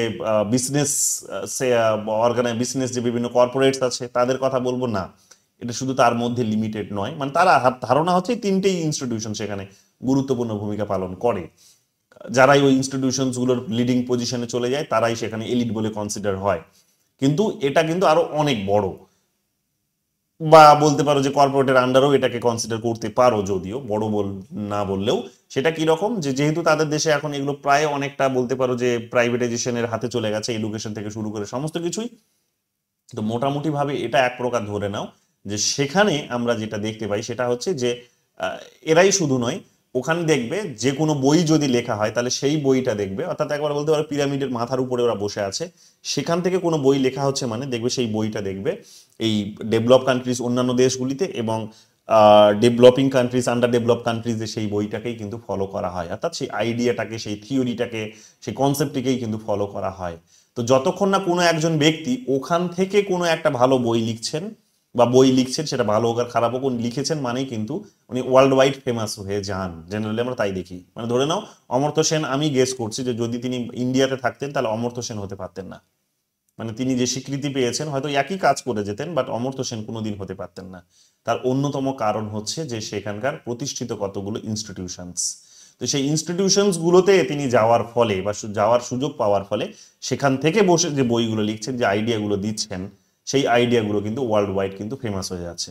কিন্তু ভাববার কোনো বিষয় নেই যে সেই আইডিয়া, বা আমি বলছি না একই আইডিয়া, বাট ওই সমতুল্য ওই ধরনের আইডিয়া বা গুরুত্বপূর্ণ আইডিয়া ভারতে বসে আর যে কেউ লেখেনি তা কিন্তু নয়। কিন্তু ভারতে বসে যারা লিখেছে তার নামটা তুমি কিন্তু শুনতে পাবে না জেনারেলি। কেন? তার কারণ এটা কিন্তু স্প্রেড এত তাড়াতাড়ি করা হয়নি, বা ওদের যে ওটাকে যেটাকে বলা হয় যে প্রপাগান্ডা যে মেশিনারিটা আছে, যেটা যে কারণে ওরা ওটাকে এলিট ইনস্টিটিউশন হিসেবে ধরে রাখতে পেরেছে, সেই মেশিনারিজ গুলো আমাদের এখানে নেই। তো ফলে কি হয়েছে, আমাদের এখান থেকে কোনো বই লিখলে, জার্নাল লিখলে, আর্টিকেল লিখলে তুমি সেটার কোনো গুরুত্ব পাবে না। কিন্তু সেটাই যদি তুমি আমেরিকার মাটিতে গিয়ে লেখো, বসে কোনো একটা প্রতিষ্ঠান, নাম করা প্রতিষ্ঠানের আন্ডারে লেখো, তাহলে তুমি বিশাল বড় কিছু কাজ করে ফেলেছো, এটা কিন্তু কনসিডার করা হয়। তো এইরকম ভাবে আমরা দেখতে পাবো যে তারা 3 ধরনের ইনস্টিটিউশনস বেসিক্যালি তাদের দেশে, বিশেষভাবে মিলিটারি, কর্পোরেট এবং হচ্ছে তাদের যে পলিটিক্যাল ইনস্টিটিউশনস গুলো আছে, সেখানে যে কোনো ব্যক্তি যখন পৌঁছয় তখন তারা সেখানে কি হয়ে যায়, এক প্রকার এলিট হয়ে যায়। তো এটা এক প্রকার বুঝতেই পারছো যে তার মানে ব্যক্তি এখানে সেকেন্ডারি, এখানে ইনস্টিটিউশনস গুলো প্রাইমারি। তো ইনস্টিটিউশনস গুলো নৈব্যক্তিক, তার মানে ইম্পার্সোনাল কতগুলো রুলস রেগুলেশনের উপর দিয়েই কন্ডাক্ট হচ্ছে, তাদের কতগুলো অ্যাপ্রোচের মধ্য দিয়েই তারা কিন্তু রান করছে নিজেদেরকে। তো সেখানে কিন্তু ওগুলো গুরুত্বপূর্ণ ভূমিকা পালন করে। তাহলে এখানে ব্যক্তি থেকে সরে এসে সেটা ইনস্টিটিউশনের দিকে ফোকাসটা তিনি কিন্তু নিয়ে যাওয়ার চেষ্টা করলেন আমেরিকার এক্সপিরিয়েন্সে। তো এই ধরনের আমরা এলিটের কনসেপ্ট সেখানে কিন্তু দেখতে পাই। এগুলো হচ্ছে বলতে পারো এক প্রকার elite classical theory of elitism. তো এই ধরনের আর্গুমেন্টগুলো আমাদের এখান থেকে কিন্তু বেরিয়ে আসে। এরপরে চলে আসো, যখন ক্লাসিক্যাল আমরা বলেছি তার মানে মাথায় এটাও তোমাদের নিশ্চয়ই আসছে যে তার মানে এর থেকে মডার্ন কিছু একটা ভার্সন নিশ্চয়ই থাকবে। হ্যাঁ আছে, মডার্ন ভার্সনও আছে। মডার্ন ভার্সনটার নাম কি? মডার্ন ভার্সনটার নাম হচ্ছে, এটাকে বলা হচ্ছে ডেমোক্রেটিক এলিটিজম, গণতান্ত্রিক গণতান্ত্রিক হচ্ছে অভিজাতবাদ। ঠিক আছে, অভিজাতবাদ, গণতান্ত্রিক অভিজাতবাদ। তো গণতান্ত্রিক অভিজাতবাদেরও এখানে একটা তার মানে ধারণা আছে। সেই ধারণাটা কি? সেই ধারণাটা এখানে তোমাদের বলার চেষ্টা করছি। দেখো সেই ধারণাটা এখানে কি? সেই ধারণাটা হচ্ছে, দেখো যেখানে আছে ডেমোক্রেটিক এলিটিজম। কি আছে এই ধারণার মধ্যে? এই ধারণার মধ্যে আছে, আমরা দেখতে পাবো যে, দেখে নাও, elite leadership with democratic accountability. যে এখানে কি আছে, যে এলিটরা লিডারের দায়িত্বটি পালন করে, কিন্তু এক প্রকার তাদের গণতান্ত্রিক দায়বদ্ধতা আছে। আগের থিওরিতে কিন্তু এই দায়বদ্ধতার কোনো জায়গা ছিল না। তারা জনগণকে সম্মতি নিয়ে, জনগণকে বুঝিয়ে তারা পাওয়ারে যেত, পাওয়ারে গিয়ে তারপর নিজেদের মতো কাজ করতো। তারা নিজেদের মতো কাজ করতো। জনগণের জন্য বিশেষ যে তাদের দায়বদ্ধতা আছে আমি বলবো না, তাদের ছিল না, নেই, মানে ওটাই আমরা দেখলাম জেনারেলি। কিন্তু এখানে কিন্তু একটা গণতান্ত্রিক দায়বদ্ধতা আছে। গণতান্ত্রিক দায়বদ্ধতা আছে কি, যে তুমি যদি কাজ না ভালো করো তাহলে তোমাকে কি হতে পারে, তোমাকে সরিয়ে দেবে, সরিয়ে দিয়ে অন্য কাউকে পাওয়ারে নিয়ে আসবে এবং সে এসে জনগণের জন্য অ্যাটলিস্ট বেটার কিছু করবে। তো জনগণের জন্য মানে তোমাকে ক্ষমতায় নিয়ে আসা হয়েছে, এবার তুমি নিজেই সমস্ত কিছু করবে তা কিন্তু নয়। এবং এটা অনেকটা বলতে পারো যে বাস্তবিক আইডিয়া, যে এটা ঠিক যে জনগণ নইলে ওকেই বা সমর্থন করবে কেন, ভোট দিতেই তো যাবে না নইলে। কিন্তু যখন মানুষ পরের বার আবারও যখন ভোট দিতে যাচ্ছে এবং একটা বড় সংখ্যক ম্যান্ডেট তারা যখন পাচ্ছে, তখন কোথাও গিয়ে এটাও বাস্তবিকতা, তার মানে জনগণ নিশ্চয়ই তাদেরকে দ্বারা কিছু বেনিফিট পাচ্ছে, নইলে নিজের কাজকর্ম ছেড়ে কেন ভোট দিতে যাবে? বুকে সে গুলি খেতে পারে, সে বোমা খেতে পারে, সেটা জেনেও সে কেন ভোট দিতে যাচ্ছে, ভোটের লাইনে দাঁড়াচ্ছে?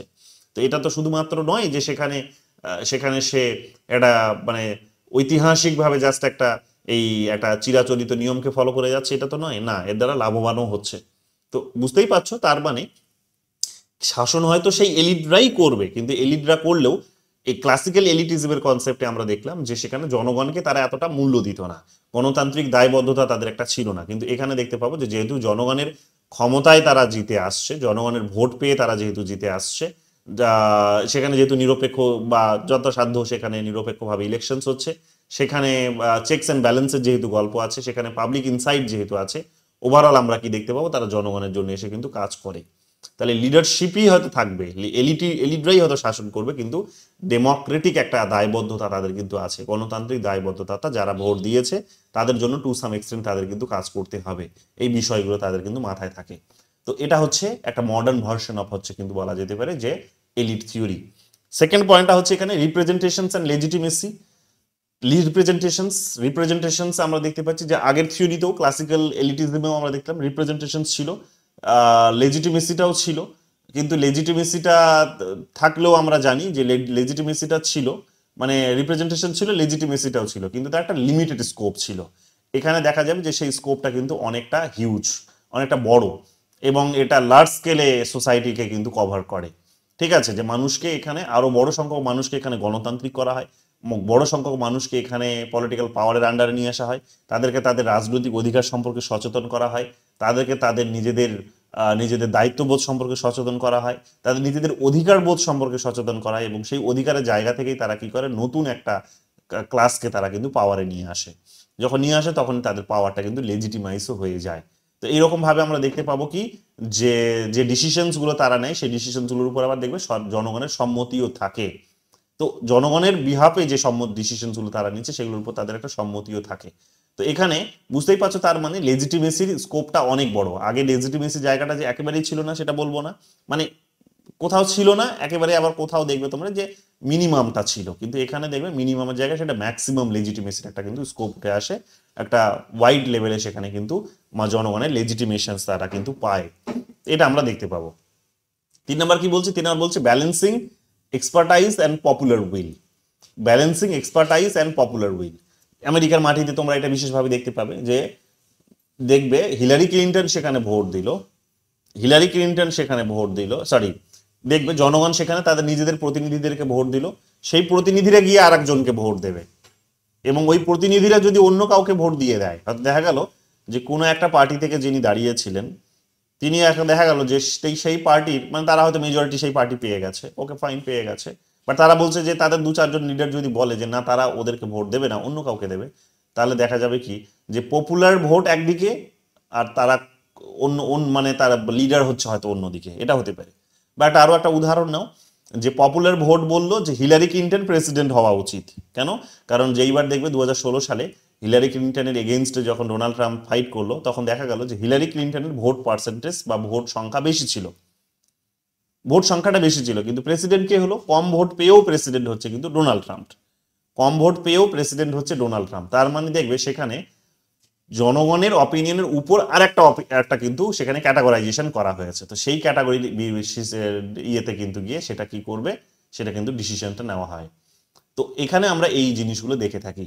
ইউকেতেও নিতে পারো, যখন ব্রেক্সিট হলো তখন তোমরা দেখলে ব্রেক্সিট হলো ডিসিশনটা কিন্তু জনগণই নিল, পপুলার ভোট হলো সেখানে, পপুলার ভোটে সেখানে কি হলো যে সেখানে রেফারেন্ডাম হলো, গণভোট হলো, গণভোটে আমরা কি দেখলাম যে সেখানে কনজারভেটিভ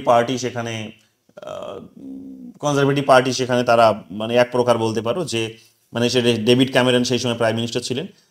ডেভিড ক্যামেরন তখন বললেন যে তিনি যদিও ব্রেক্সিটের পক্ষে নন, তো ব্রেক্সিটের পক্ষে নন কিন্তু তিনি, সবাই যেহেতু ব্রেক্সিট চাইছিল অনেকেই, তো তিনি বললেন যে ব্রেক্সিটের আমি পক্ষে নেই, কিন্তু যে ব্রেক্সিটের জন্য আমি ইলেকশনস করাবো, কিন্তু জনগণ যদি ভোট দেয় ব্রেক্সিটের পক্ষে তাহলে আমি আমার নৈতিক দায়িত্ব থেকে সরে আসবো, আমি এই কাজটা যথাসম্ভব করার জন্য যথাযোগ্য ব্যক্তি নই, কারণ আমার এটা কোথাও গিয়ে একটা লিমিটেশনস মনে হচ্ছে, আমি পারবো না, আমি নিজে সমর্থন করি না ব্রেক্সিটটাকে। কিন্তু জনগণ যদি সেই মনে করে যে তারা ব্রেক্সিট চায়, অর্থাৎ ইউরোপিয়ান ইউনিয়ন থেকে বেরিয়ে আসতে চায়, তাহলে আমি এই কাজের জন্য যোগ্য ব্যক্তি নই, আমি রিজাইন করব। তো দেখো কত বড় একটা দায়িত্ববান মানুষ। তিনি কি করলেন, ভোটাভুটি হলো, ভোটাভুটি হওয়ার পর তখন কি হলো যে দেখা গেল যে হ্যাঁ 51.8% ভোট একদিকে, আর হচ্ছে 48.2% ভোট আর একদিকে, ঠিক আছে। তো এইরকম 49%, 48, তো এইরকম একটা দেখবে পার্সেন্ট, মানে খুব অল্প কিছু পার্থক্যে এখানে দেখা গেল কি যে সেখানে কিন্তু জিতে গেল দেখা গেল যে সেখানে গণভোট জিতে গেল, তারা চাইছে ইউরোপিয়ান ইউনিয়ন থেকে বেরিয়ে আসতে, যেটা ডেভিড ক্যামেরনের অপিনিয়ন বিরুদ্ধে ছিল। ডেভিড ক্যামেরন রিজাইন করলেন, তিনি বললেন আমি আর প্রধানমন্ত্রী থাকবো না, রিজাইন করলেন। তিনি রিজাইন করলেন, তাহলে ইমিডিয়েট জনগণের ডিসিশন যেহেতু হয়ে গেছে, তাহলে আর পার্লামেন্টে নিয়ে গিয়ে কি হবে, তাহলে চলো এবার ডিসিশন নিয়ে নাও। কিন্তু দেখা গেল কি যে পার্লামেন্টে আবার আলাদা করে নতুন করে তারা ভোটাভুটি করছে, তারা আবার যখন আলাদা করে ভোটাভুটি করে যদিও ব্রেক্সিটের পক্ষেই নিয়ে আসলো সেটা, কিন্তু করলো যখন, তখন কিন্তু সেখানে এক্সপার্ট অপিনিয়নটাও নেওয়া হলো। তার মানে এক্সপার্টদের সেখানে একটা অপিনিয়ন প্লাস জনগণের পপুলার ভোট, এই দুটোর মধ্যে ব্যালেন্স করে সেখানে কি হলো যে ডেমোক্রেটিক ডিসিশনসটা নেওয়া হলো। তাহলে এখানে দেখতে পাবো আমরা সেখানে যখন এই ধরনের কোনো ঘটনা ঘটে যে সরাসরি জনগণের যে ভোটে সমস্ত কিছু ডিসাইড হয় না, সেখানে আরেকটা লেয়ার কাজ করে, আরেকটা সেখানে স্টেজ কাজ করে, স্টেজের মধ্যে থাকা কতগুলো এলিটরা সেখানে ডিসিশনসটা নেয়, এক প্রকার তারা পক্ষে নিক বা বিপক্ষে নিক, তাদের একটা ভূমিকা যখন সেখানে থাকে, তখন এটা বুঝে নাও যে সেটা কিন্তু এক প্রকার এলিটদের সেখানে কিন্তু সিস্টেমের মধ্যে একটা যে ডমিনেশন আছে এটা কিন্তু মানতে হবে। তো আমরা দেখতে পাবো কি যে এই সিস্টেমে যখন কাজ করে যে এক্সপার্টদের অপিনিয়ন একদিকে আর অন্যদিকে পপুলার ভোট, এই দুটোর মধ্যে যখন ব্যালেন্স করার চেষ্টা করা হয়, তখন আমরা দেখতে পাবো যে ডেমোক্রেটিক এলিটিজমের কনসেপ্ট উঠে আসে, যে একদিকে ডেমোক্রেসি আর অন্যদিকে এলিট, তাদেরকে মিশিয়ে একটা নতুন ব্যবস্থা তৈরি হয়েছে, যেটাকে বলা হচ্ছে ডেমোক্রেটিক এলিটিজমের কনসেপ্ট। তো এখানে কি করা হয় বুঝতেই পারছো যে ইলেকটোরেটদের হচ্ছে রেসপন্স নেওয়া হয়, প্লাস হচ্ছে লিডারদেরও রেসপন্স নিয়ে বা এলিটদের রেসপন্স নিয়ে সিদ্ধান্ত গ্রহণ করা হয়। তো এটা হচ্ছে আমরা দেখতে পাবো ডেমোক্রেটিক এলিটিজমের বেসিক কনসেপ্ট। এখানে তোমরা দেখবে জোসেফ শুম্পিটার, এই ডেমোক্রেটিক এলিটিজমের যখন নাম আসে তখন জোসেফ শুম্পিটারের নাম তোমরা পাবে এখানে, খুব গুরুত্বপূর্ণ একজন থিওরিস্ট। ক্যাপিটালিজম, সোশ্যালিজম এবং ডেমোক্রেসি 1942, একাধিকবার বইয়ের নামটি পরীক্ষায় জিজ্ঞেস করেছে এবং সিকুয়েন্সেও বোধহয় এসেছে। সো একাধিকবার পরীক্ষায় নামটি জিজ্ঞেস করেছে, যেহেতু ভালো করে নোট করে নাও। তো এখানে তোমরা দেখতেই পাচ্ছ যে তিনি এই সম্পর্কিত একটা বই লিখেছেন এবং এই বইয়ে তিনি এই আইডিয়াটিকে এস্টাবলিশ করার চেষ্টা করেছেন যে সেখানে এক প্রকার কম্পিটিশন থাকে, কম্পিটিটিভ প্রসেস সেখানে থাকলেও সেখানে দেখা যাবে কি যে লিডার্সরা সেখানে কিন্তু নিজেদের মধ্যেও কম্পিটিশন করেও কিন্তু ডিসিশনটা নেওয়ার চেষ্টা করে। তো জনগণের ভোটও থাকে, আবার লিডারদের মধ্যে কম্পিটিশনও কিন্তু থাকে, করে আলটিমেটলি কি হয় যে ডেমোক্রেসি সেখানে কিন্তু ফাংশনস করে। তো দিস ইজ হাউ আমরা দেখি যে একটা পলিটিক্স বা একটা পলিটিক্যাল সিস্টেম সেখানে ডেমোক্রেটিক পলিটিক্যাল সিস্টেমে কিন্তু বা ডেমোক্রেটিক এলিটিজমে কিন্তু রান করে থাকে। এই বিষয়গুলো তোমরা দেখতে পাবে। পাওয়ার এখানে লেজিটিমাইজ হয় অবশ্যই জনগণের ভোটের দ্বারা, কিন্তু দেখা যাবে যে সেটা সেটা দেখা যাবে যে সেখানে কিন্তু লিডার্সরাও কিন্তু সেটাকে কিন্তু একটা গুরুত্বপূর্ণ একটা ক্ষমতা কিন্তু সেখানে কিন্তু ভোগ করে থাকে। এগুলো তোমরা দেখতে পাবে। ম্যাক্স ওয়েবারের আলোচনাটাও এখানে গুরুত্বপূর্ণ, যদিও তিনি ডিরেক্টলি এটার সাথে জড়িত নন, বাট আলোচনা প্রসঙ্গে আসে। যাই হোক, আমি আর আলোচনা করছি না, কারণ খুব গুরুত্বপূর্ণ নয়, ছেড়ে দাও। তো এগুলো আমরা কিন্তু সেখানে দেখতে পাই। এবার যদি পার্থক্যের যদি একটু আরো গভীরে গিয়ে যদি তোমাদের নিখুঁতভাবে এই পার্থক্যটাকে মনে করানোর চেষ্টা করি বা বোঝানোর চেষ্টা করি, তাহলে কিরকম পার্থক্যটা কার মধ্যে? ডেমোক্রেটিক এলিটিজম একদিকে, আর অন্যদিকে হচ্ছে ক্লাসিক্যাল এলিটিজম, বা শুরুটা হচ্ছে ক্লাসিক্যাল এলিটিজম, তারপরে ওকে চ্যালেঞ্জ করে যে আইডিয়াটি আসলো সেটা হচ্ছে ডেমোক্রেটিক এলিটিজম। তো এই দুটোর মধ্যে যদি আমরা পার্থক্য করি, তাহলে যে বিষয়গুলো বেরিয়ে আসে, যেগুলো বললাম ওগুলোই বেরিয়ে আসবে। যে ক্লাসিক্যাল এলিটিজমে তাহলে আমরা কি দেখতে পাচ্ছি? যে আমরা দেখতে পাচ্ছি যে এখানে একটা স্ট্যাটিক স্ট্রাকচার আছে, একটা ক্ষমতার একটা ক্ষমতা, মানে এলিটরাই শাসন করবে, মানে এলিটদের শাসনটা অপরিহার্য, একটা কাঠামো আছে, সেই একটা একটা বাঁধাধার একটা কাঠামো আছে, নির্দিষ্ট একটা কাঠামো আছে, সেই কাঠামোর মধ্যেই এখানে পাওয়ার ডাইনামিক্স হবে, অর্থাৎ একজন চলে যাবে আর একজন আসবে, একটা এলিট চলে যাবে আর একটা এলিট সেখানে আসবে, এবং তাদের নিজেদের মধ্যেই ক্ষমতাটা কিন্তু লিমিটেড থাকবে। এটা আমরা দেখলাম। কিন্তু ডেমোক্রেটিক এলিটিজম আমরা কি দেখলাম? যে না, টু সাম এক্সটেন্ট সেখানে কিন্তু জনগণের অপিনিয়ন নেওয়া হয়, যে পলিটিক্যাল যে ইনস্টিটিউশনসগুলো আছে সেই ইনস্টিটিউশনসগুলোর মধ্য দিয়ে সেখানে জনগণের অপিনিয়নটাকে ভ্যালুস দেওয়া হয়, এবং তাদের মধ্য দিয়েও সেখানে কি করা হয়? পাওয়ারটিকে লেজিটিমাইজ করা হয়। এবং যেহেতু আরো বড় মাস লেভেলে হয়ে থাকে, তো স্বাভাবিকভাবেই সেখানে দেখা যাবে কি যে ডেমোক্রেসিকে তার মানে তারা প্র্যাকটিস করে, এবং ডেমোক্রেসিকে প্র্যাকটিস করতে গিয়ে তারা কি করে? জনগণের যে ডিমান্ডসগুলো আছে সেই ডিমান্ডসগুলোকেও কিন্তু ফুলফিল করে। তো এগুলো আমরা এখানে দেখতে পাবো। মাসের কনসেপ্টে যদি দেখতে পাও, তাহলে দেখবে যে এখানে মাসের বিশেষ করে খুব কম ভূমিকা থাকে, আর নইলে থাকে না। খুব কম ভূমিকা থাকে, নইলে থাকে না। কেন? কারণ ক্লাসিক্যাল এলিটিসটা ধরেই নিয়েছে এক প্রকার যে হচ্ছে যে জনগণের মধ্যে একটা লিমিটেশনস আছে, ল্যাক অফ ইনফরমেশনের লিমিটেশনস আছে, অর্গানাইজেশনের লিমিটেশনস আছে, বা ইন্টারেস্টের লিমিটেশনস আছে, যে এরা এগুলো সম্পর্কে বোঝে না। মাস তাদের নিজেদের স্বার্থ সম্পর্কে তারা সচেতন নয়, তারা সংগঠন কিভাবে ফাংশনস করে সেটা তারা জানে না, তাদের নিয়ম কানুন কিভাবে ফাংশনস করে তারা জানে না, তাদের কাছে বিভিন্ন কাজ সম্পর্কে, সরকারের পলিসি প্রোগ্রাম সম্পর্কে, ইনস্টিটিউশন সম্পর্কে, দেশের আইন কানুন সম্পর্কে তাদের কাছে বিশেষ কোনো তথ্য থাকে না। তো যেহেতু এগুলোর একটা লিমিটেশনস তাদের কাছে থাকে, তো ফলে এখানে কিন্তু দেখা যাবে যে সেই কারণে তারা যে ক্ষমতায় আসবে এটাও কখনো হয় না। ক্ষমতায় ওই কারণে যারা এগুলোর এক্সেস থাকে, যাদের কাছে ইনফরমেশনের এক্সেস, অর্গানাইজেশনস কিভাবে ফাংশনস করে তার সম্পর্কে তার জ্ঞান আছে, তার নিজের স্বার্থ সম্পর্কে সে ভীষণ রকমভাবে সচেতন, তারাই দেখবে সেখানে গিয়ে বড় বড় লিডারের ভূমিকাটি পালন করে, তারাই কন্ট্রোল করে। এখানে ডেমোক্রেটিক এলিটরা এসে চ্যালেঞ্জ করে বলার চেষ্টা করছে কি যে না, মানুষ এতটাও মূর্খ নয়, এতটাও মানুষ এখানে বোকা নয়, মানুষ এতটাও ইমপ্র্যাকটিক্যাল নয় যে সে বোঝেই না কিছু, এটা কিন্তু নয়, বা তার যে নলেজ দিন দিন বৃদ্ধি পাচ্ছে না তা কিন্তু একেবারেই নয়। এখানে কতগুলো দেখা যাবে যে তার কিন্তু প্র্যাকটিক্যাল একটা একটা একটা প্রেজেন্স আছে, এবং স্বাভাবিকভাবেই সেই প্রেজেন্সটিকে সে চরিতার্থ করার চেষ্টা করে যে ইলেকট্রাল সিস্টেমের মধ্য দিয়ে, যে ইলেকট্রাল সিস্টেমে সে নিজেকে ভোট দেয়, সেখানে সে কতগুলো দাবিও তোলে, এবং সেই দাবিগুলোকেও কিন্তু সরকার এই কারণে বা এলিটরা, যারা এলিটরাই পাওয়ারে গেল, কিন্তু তারপরেও তারা কিছু পরিমাণে তারা কিন্তু কাজ করার চেষ্টা করে, ডিসিশনসগুলো নেওয়ার সময় তারা জনগণের অপিনিয়ন্সটাও কিন্তু নিয়ে থাকে। তো এলিটরা এখানে এক প্রকার দেখা যাবে কি যে তারা জনগণের কাছে বা মাসের কাছে, একটা বড় সংখ্যক জনগণের কাছে তারা কিন্তু এক প্রকার অ্যাকাউন্টেবল থাকেও। এটা আমরা দেখতে পাচ্ছি। মেকানিজম অফ পাওয়ার ট্রান্সফারের যদি কনসেপ্ট বলো, তাহলে কি যে বললাম যে দুটো ক্লাসের মধ্যেই, তার মানে সেখানে মানে এলিটদের মধ্যেই পাওয়ার সার্কুলেশন হচ্ছে, এলিটদের মধ্যেই দুটো এলিট, একজন সরে যাচ্ছে আর একজন এসে বসছে। ক্লাসিক্যাল এলিটিজমের এটাই বক্তব্য। কিন্তু ডেমোক্রেটিক এলিটিজম বলার চেষ্টা করছে যে না, সেখানে মাঝে মাঝে দেখা যাবে যেহেতু কম্পিটিশনস আছে, লিডাররা সেখানে অফকোর্স পাওয়ারে হয়তো বসে, কিন্তু মাঝে মাঝে দেখা যাবে যে ডেমোক্রেটিক এনভায়রনমেন্ট থেকেও কিন্তু কিছু মানুষ বেরিয়ে আসে, তারাও কিন্তু এলিটিস্ট ডেমোক্রেটিক এনভায়রনমেন্টে তারা কিন্তু প্রবেশ করার সুযোগ পায়, বা এলিটের পর্যায়ে তারা পৌঁছানোর সুযোগ পায়, এবং তারা জনগণের সম্মতিকেও কিন্তু সেখানে গুরুত্ব দেওয়ার চেষ্টা করে। তো তার ফলে কি হয়, ধীরে ধীরে তারা যখন জনগণের পাওয়ার নিয়ে বা অপিনিয়ন নিয়ে যখন তারা পাওয়ারফুল হয়, জনগণের অপিনিয়ন নিয়ে যখন তারা নিজেদের পাওয়ার পজিশনস পায় এবং সেটাকে লেজিটিমাইজ বলে তারা বিবেচিত করে এবং এক প্রকার অথরিটি পায়, তাহলে আমরা দেখতে পাচ্ছি কি যে জনগণের মধ্যে থেকেও এখানে কি হয় যে ডেমোক্রেটিক ভ্যালুসগুলো কিন্তু বা পাওয়ার কিন্তু ডিফিউশন হয়, অর্থাৎ তাদের কাছে গিয়েও সেখানে পৌঁছয়, তারাও কিন্তু এখানে পলিটিক্যাল সিস্টেমের এক প্রকার বলতে পারো পার্ট হতে পারে, হয়। এটা আমরা জানি, যেমন দেখবে নরেন্দ্র মোদী একজন দলিত, তো দলিত হয়েও কিন্তু সে কি করেছে, একজন দলিত বলবো না, একজন হচ্ছে আদার ব্যাকওয়ার্ড ক্লাস, ওবিসি। সে নরেন্দ্র মোদী ওবিসি, তাহলে ওবিসি হওয়ার পরেও সে কিন্তু কি করেছে যে সে কিন্তু আজকে সুযোগ পেয়েছে, সুযোগ পেয়েছে সে দেশকে শাসন করার। তো এটা কি, এটা হচ্ছে ডেমোক্রেটিক এলিটিজমের একটা বড় উদাহরণ হতে পারে। ঠিক আছে, আগে কি ছিল তাহলে? রাহুল গান্ধীর যদি কেস বলো তাহলে হচ্ছে সেটা ক্লাসিক্যাল এলিটিজমের কনসেপ্ট। নরেন্দ্র মোদীর যদি কনসেপ্ট বলো তাহলে যখন পরিবারতন্ত্রকে মানে ধ্বংস করে দিয়ে যখন নতুন রকম ভাবে যখন একজন নতুন প্রধানমন্ত্রী উঠে আসছেন, একজন ব্যক্তি প্রধানমন্ত্রী হচ্ছেন যিনি কিনা হচ্ছে কোনো রকম ভাবেই ফ্যামিলির মধ্যে বিলং করেন না, কোনো রকম ভাবেই হয়তো সেখানে এত ধন সম্পত্তি বা নন, কোনো রকম ভাবে এতটা পলিটিক্যাল সাপোর্ট তার নেই, কোনো রকম ভাবে তার হয়তো পরিবারের ব্যাকগ্রাউন্ড নেই, তারপরেও যখন সে আসছে তখন কিন্তু ডেমোক্রেটিক এলিটিজমেরই সেটা কিন্তু উদাহরণ। যে তার মানে ক্ষমতা ওই দুটো ইয়ের মধ্যেই কিন্তু সার্কুলেশন হয়নি, গ্রুপের মধ্যেই সার্কুলেশন হয়নি, তার মানে তার ডিফিউশন হয়ে সেখানে অন্য কোনো মানে মাসের মধ্যেও ছড়িয়েছে কিছুটা, এবং মাসের মধ্যে থেকে কিছু মানুষ এই কারণে সেখান থেকে কিন্তু বেরিয়ে আসার সুযোগ পাচ্ছে। তো এটা হচ্ছে ডেমোক্রেটিক এলিটিজমের উদাহরণ। নর্মেটিভ ইমপ্লিকেশনসটার দরকার নেই আপাতত, এটা ডিলিট করে দেবো আমি, এটা তোমাদের কনফিউশনসটা বাড়াবে। তো এটা আপাতত এই জিনিসগুলোই শুধু বোঝাতে, এগুলো হচ্ছে ডেমোক্রেটিক এলিটিজমের আইডিয়া।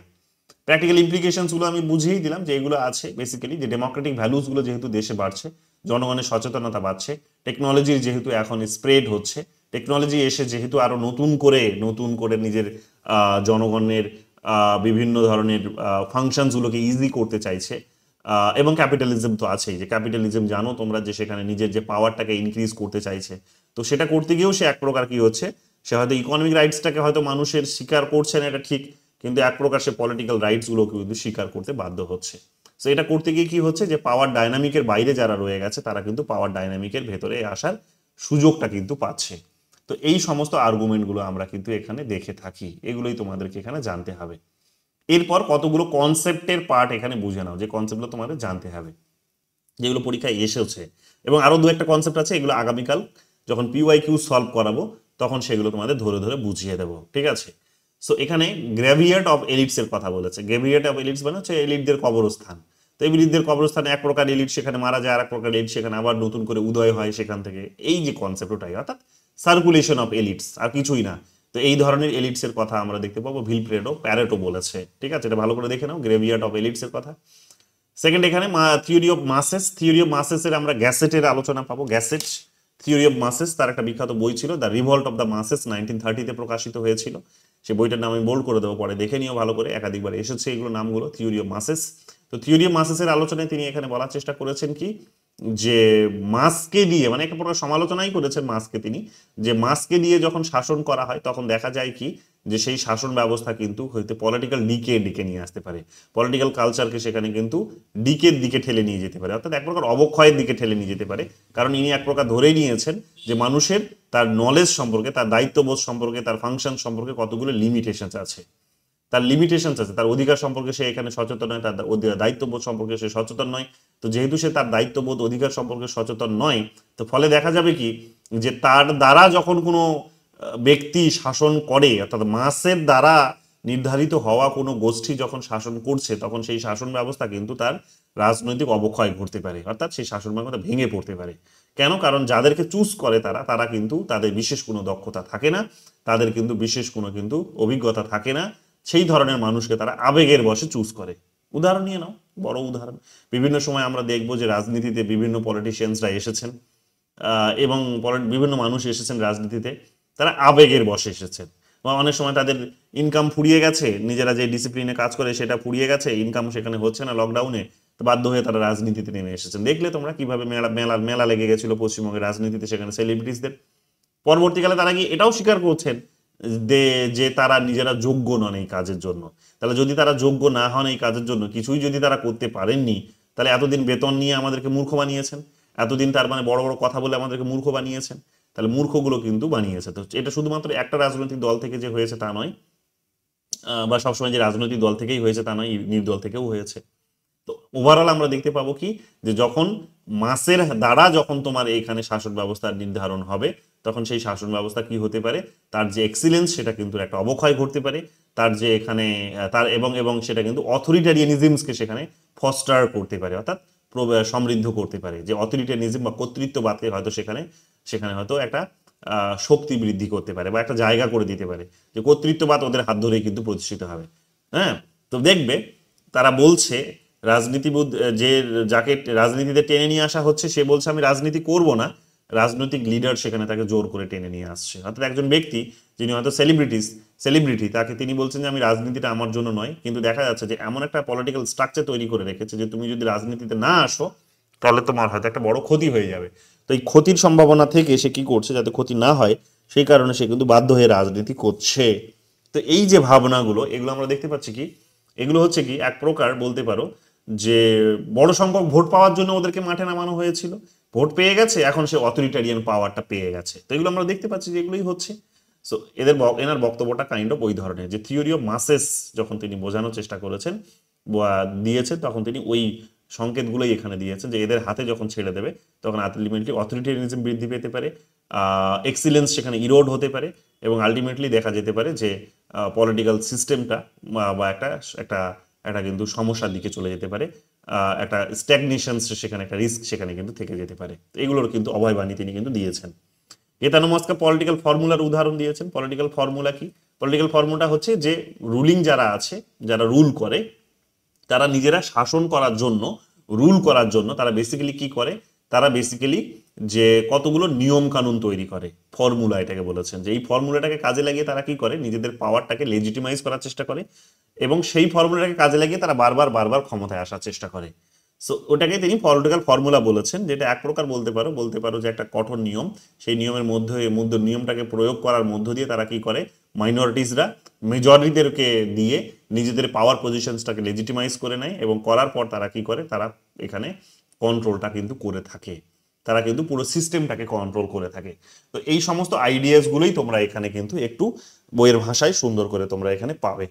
সো এই বিষয়গুলোই তোমাদেরকে এখানে ভালো করে বুঝতে হবে, এর বাইরে আর বিশেষ কিছু নেই।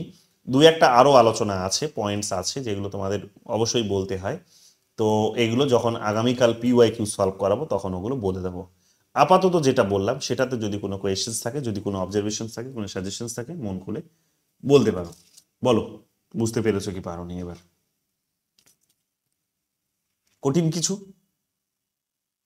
কিছু দীপিকা দাস, ঠিক আছে? কঠিন লেগেছে? না স্যার, কঠিন লাগেনি, ঠিক আছে। ওকে। আর সোহিনী, ঠিক আছে? হ্যাঁ স্যার ঠিক আছে, বলছি পলিটিক্যাল ফর্মুলাটা একবার রিপিট করবেন? ফর্মুলা মানে দেখে নাও, একবার পড়লেই বুঝতে পারবে। ফর্মুলা হচ্ছে যে এখানে কতগুলো মানে একটা নিয়ম আছে, একটা নিয়ম, সেই নিয়মের মধ্যে দিয়েই তারা কি করে, কন্ট্রোল করার চেষ্টা করে। দেখো কি বলেছে, Gaetano Mosca concept of political formula refers to the set of beliefs, কতগুলো বিশ্বাস, কতগুলো আদর্শ, আর কতগুলো মিথস, এগুলোকে তিনি ফর্মুলা বলেছেন, যে কতগুলো বিশ্বাস, কতগুলো আদর্শ, কতগুলো মিথ মানে ভ্রান্ত ধারণা বলতে পারো এক প্রকার, that ruling elites use to legitimise their power, তাদের ক্ষমতাটিকে বৈধ করার জন্য এগুলো তারা ব্যবহার করে। কারা না, যারা হচ্ছে শাসক শ্রেণী তারা ব্যবহার করে। And maintain control over the governed, অর্থাৎ যাদেরকে শাসন করে তাদেরকে নিয়ন্ত্রণ করার জন্য এগুলোকে ব্যবহার করা হয়। কতগুলো বিশ্বাস, কতগুলো আদর্শ, কতগুলো মিথ, এগুলো। According to Mosca, while societies are inherently governed by a minority, the ruling class, this minority needs a justification for its rule to gain acceptance and prevent rebellion. যে যাতে দেশের মধ্যে বিদ্রোহ না হয়, শাসন ব্যবস্থার মধ্যে যাতে বিদ্রোহ না হয়, এবং মানুষ যাতে তার নিজেদের শাসনটাকে মেনে নেয়, এক প্রকার মেনে নেয়, এবং বিপরীতে যাতে বিদ্রোহ না করে, সেই কারণে এখানে যারা সংখ্যায় অল্প সংখ্যক তারা কি করে, মাইনরিটি যারা, তারা কি করে, তারা এই ফর্মুলাগুলোকে ব্যবহার করে। তারপর কি বলছে, the political formula provides this justification framing the elites authority as natural, যে অথরিটি হচ্ছে প্রাকৃতিক, divine, Democratic or necessary for stability. যে এরা কি বলার চেষ্টা করে, পলিটিক্যাল ফর্মুলাগুলো এখানে বলছে যে এই ধরনের জাস্টিফিকেশন দেয় পলিটিক্যাল ফর্মুলাগুলোর জন্য, যে কর্তৃত্বটা হচ্ছে কিন্তু একেবারে স্বাভাবিক, কর্তৃত্বটা হচ্ছে ঐশ্বরিক কোনো শাসন ব্যবস্থায়। কোনো শাসন ব্যবস্থায় কর্তৃত্বটাকে আর বলার চেষ্টা করে যে গণতান্ত্রিক, কোনো সময় বলার চেষ্টা করে যে না, দেশের মধ্যে শাসন ব্যবস্থা বা স্টেবিলিটি নিয়ে আসার জন্য কিন্তু এই কর্তৃত্বটা দরকার, এবং এই কর্তৃত্বটাকে এইরকমভাবে জাস্টিফাই করার জন্য তারা এই বিশ্বাস, আইডিওলজি, মিথ এগুলোকে কিন্তু তারা ব্যবহার করে থাকে। It serves as a tool to secure consent, যে সম্মতি আদায় করার জন্য, এক প্রকার সম্মতি সুনিশ্চিত করার জন্য তারা এই টুলগুলো ব্যবহার করে থাকে। কোন টুল? বিশ্বাস, আইডিওলজি এবং মিথের মতো টুলগুলোকে ব্যবহার করে থাকে, যেগুলো তিনি পলিটিক্যাল ফর্মুলা বলেছেন। অ্যান্ড লয়ালটি ফ্রম দ্য মাসেস, যে মাসের কাছ থেকে ভরসা বা বিশ্বাসযোগ্যতা আদায় করার জন্য, ভরসা আদায় করার জন্য, হ্যাঁ, এটাও কিন্তু তারা করার চেষ্টা করেন। Ensuring that the power structure appears legitimate and aligned the collective values, যে এটাও তারা বলার চেষ্টা করেন যে ক্ষমতার যে কাঠামো, সেই ক্ষমতা কাঠামোটা একটা বৈধ কাঠামো এবং এটা যৌথ যে মূল্যবোধ, সেই মূল্যবোধকে ফলো করেই এটা যে পরিচালিত হচ্ছে, এটা তারা এটার মধ্য দিয়েই বোঝানোর চেষ্টা করেন।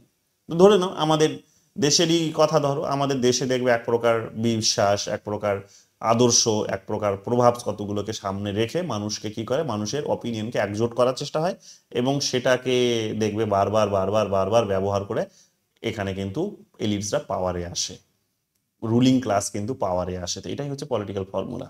উদাহরণ নিতে পারো, যেমন হচ্ছে আমাদের মাঝে মাঝে ধর্মের সুশুরি দেওয়া হয়, সমস্ত পার্টি এখন আজকাল দিচ্ছে। যেমন দেখবে জাতিগত সুশুরি দেওয়া হয়, যেমন দেখবে যে ভাষাগত দেওয়া হয়, অঞ্চলগত দেওয়া হয়, রিজিয়নগত দেওয়া হয়, তাই না? এই বিভিন্ন ধরনের এই ধরনের ভাবনা থেকে আমাদের কি করা হয়, আমাদের কিন্তু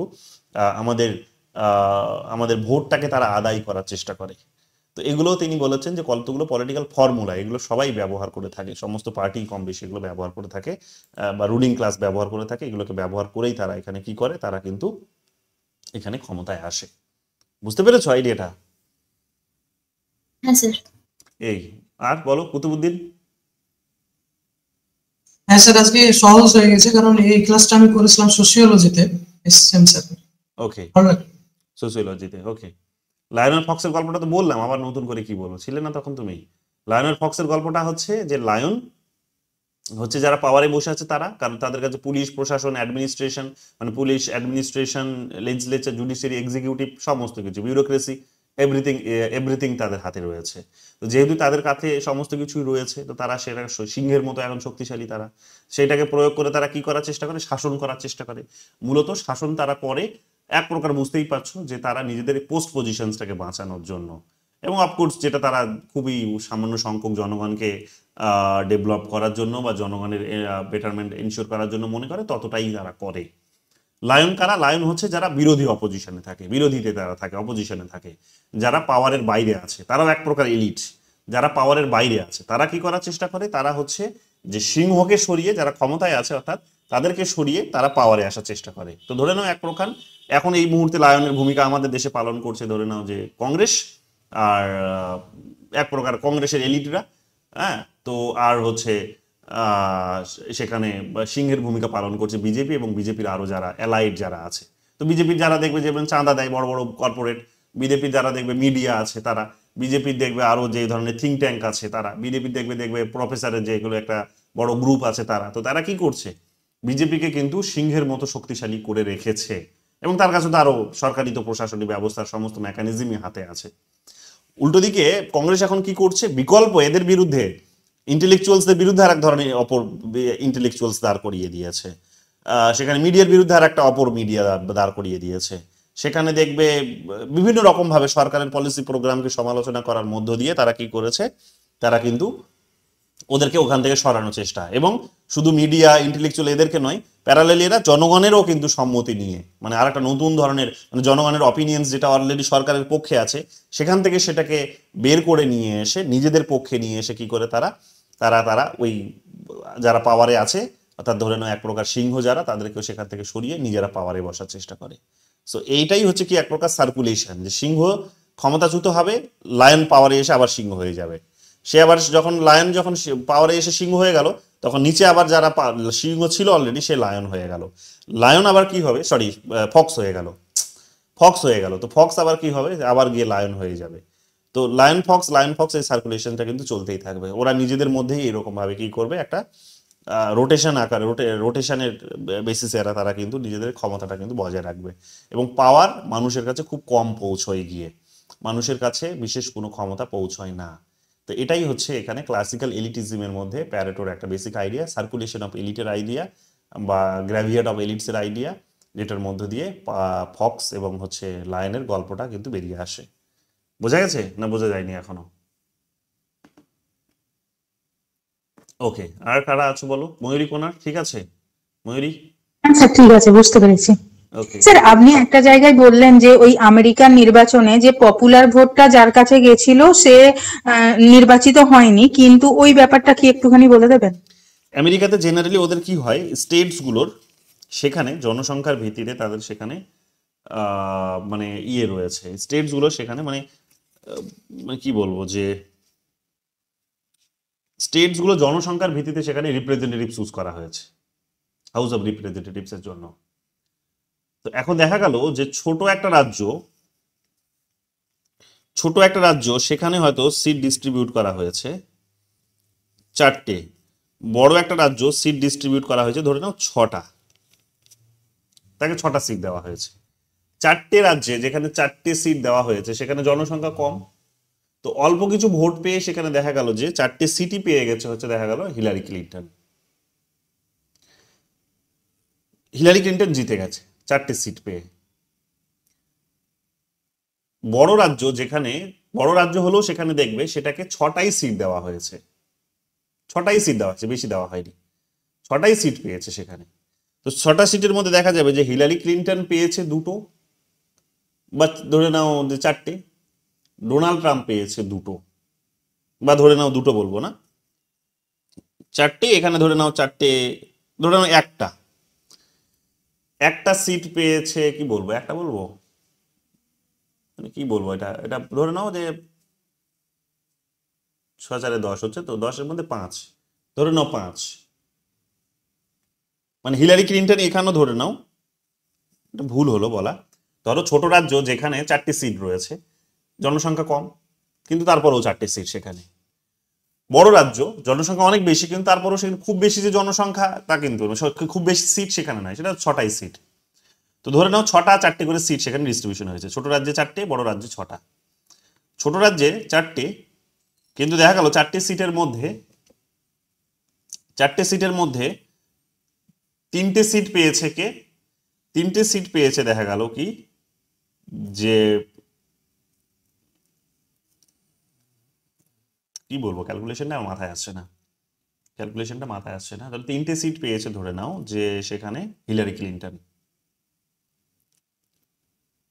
3টে সিট হিলারি ক্লিন্টন পেয়েছেন। আমি এক্স্যাক্ট উদাহরণ দিতে চাইছি একটা, তাহলে যাতে লিঙ্ক করতে পারো ব্যাপারটার সাথে। এটা হচ্ছে 5টা, 6টা, 4টে, 10টা যদি হয়, তাহলে হচ্ছে 10টা যদি হয় 5টা ধরে নাও হিলারি ক্লিন্টন পেয়েছে, 4টের টোটাল ধরে নাও, এখানে কি বলবো টোটাল হচ্ছে 10টার মধ্যে 4টে যেখানে সেখানে হিলারি ক্লিন্টন পেয়েছে 3টে, আর এখানে হিলারি ক্লিন্টন পেয়েছে হচ্ছে তোমার ধরে নাও 2টো, আর বাকি পেয়েছে হচ্ছে, তাহলে 4টের মধ্যে একটা, আর ওদিকে হচ্ছে তোমার 4টে, তাহলে 5টা, তাহলে 5টা করে তারা ভোট সিট পেয়েছে, 5টা করে তারা সিট পেয়েছে, হতে পারে 5টা করে সিট পেয়েছে। তাহলে 5টা করে সিট পেলে জেনারেলি এখানে টাই হলো, ব্যাপারটা টাই হলো, তো সিটের সংখ্যার দিক থেকে টাই হলো, কিন্তু ভোটের সংখ্যার দিক থেকে দেখা যাবে কি যে দেখা গেল হিলারি ক্লিন্টন হয়তো সেখানে বেশি ভোট পেয়েছে,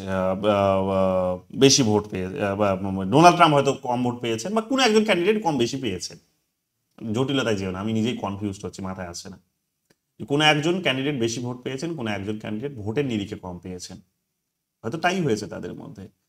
তো জেনারেলি তার মানে কি ইলেকশনের রেজাল্টটা ক্যান্সেল হওয়া উচিত ছিল, কিন্তু হলো না। অন্য একটা রাজ্যে গিয়ে দেখা যাবে, মানে ধরে নাও আরো একটা রাজ্য আছে, অন্য একটা রাজ্যে গিয়ে দেখা যাবে কি যে সেটা ছোট রাজ্য, সেখানে ধরে নাও যে 2টো সিট আছে, একটা করে তারা সিট পেয়েছে সেখানেও, বা ধরে 3টে সিট আছে, 2টো সিট পেয়েছে ডোনাল্ড ট্রাম্প, একটা সিট পেয়েছে হিলারি ক্লিন্টন। এবার হিলারি ক্লিন্টন হয়তো সেখানে 9টা সিট পেয়েছে ধরে নাও, আর ডোনাল্ড ট্রাম্প পেয়েছে হয়তো 10টা সিট, টোটাল যদি তাহলে 19টা সিট, বোঝা গেল 19টা সিট, তাহলে 9টা সিট পেয়েও সে জনসংখ্যা নিরিখে হয়তো ধরে নাও 10 লাখ ভোট পেয়েছে। ডোনাল্ড ট্রাম্প 10টা সিট পেয়েও দেখা গেল সেখানে হয়তো 8 লাখ ভোট পেয়েছে, 2 লাখ ভোট সেখানে কিন্তু হিলারি ক্লিন্টনের থেকে কম পেয়েছে। কিন্তু হিলারি ক্লিন্টনের থেকে কম ভোট পেলেও সে সংখ্যার নিরিখে, মানে রিপ্রেজেন্টেটিভ নিরিখে যেহেতু একজন বেশি পেয়েছে সে, তাহলে সে সেখানে জিতে যাবে। বোঝা গেছে ব্যাপারটা, না বোঝা যায়নি? না ক্লিয়ার হয়ে গেছে, ঠিক আছে, বুঝতে পেরেছি। বিষয়টা হচ্ছে যে তাদের প্রত্যেকটা রাজ্যের ইকুয়াল জনসংখ্যার নিরিখে ইকুয়াল ডিস্ট্রিবিউশন নেই, আমাদের দেশেও এই নিয়মটা আছে, আমাদের দেশেও হলেও হয়তো হতে পারে, আমাদের দেশে যে হবে না তা কিন্তু না, আমাদের দেশেও এটাই হতে পারে। আমাদের দেশেও তুমি দেখবে যে ত্রিপুরা যেমন দুটো সিট, ত্রিপুরা দুটো সিট, অথচ জনসংখ্যা দেখবে তুমি এত ছোট যে সেখানে তাকে দুটো সিট দেওয়া হয়েছে। অথচ আমাদের এখানে যেটা একটা সিট, সেখানেই দেখবে ওই দুটো সিটের থেকে, দুটো সিট মিলে যা জনসংখ্যা আছে ত্রিপুরার, এখানে একটা সিটে দেখবে তার থেকে বেশি জনসংখ্যা আছে, অথচ তাও একটা সিট তার। বুঝতে পেরেছো ব্যাপারটা? একটা উদাহরণ দিই তোমাদের, সহজ উদাহরণ ধরে নাও। হ্যাঁ বুঝতে পেরেছি, জনসংখ্যার ভিত্তিতে হয় না কিন্তু ওই রিপ্রেজেন্টেটিভের ভিত্তিতে হয়। এক্স্যাক্টলি, যেমন তামিলনাড়ুতে সিট কটা জানো? লোকসভা তামিলনাড়ুতে সিট হচ্ছে 39, 39টা সিট। পশ্চিমবঙ্গে সিট কটা? পশ্চিমবঙ্গে সিট হচ্ছে 42টা। তামিলনাড়ু অফকোর্স পিছিয়ে আছে, তাই সংখ্যাটা কম, কিন্তু এতটাও পিছিয়ে নেই যে মানে এতটাও পিছিয়ে, মানে এতটাও তার মানে খুব বেশি জনসংখ্যা নয় যে তার 39টা সিট হবে, মানে পশ্চিমবঙ্গের নিরিখে যদি আমি ধরি, কিন্তু তারপরেও সেখানে তার 39টা সিট।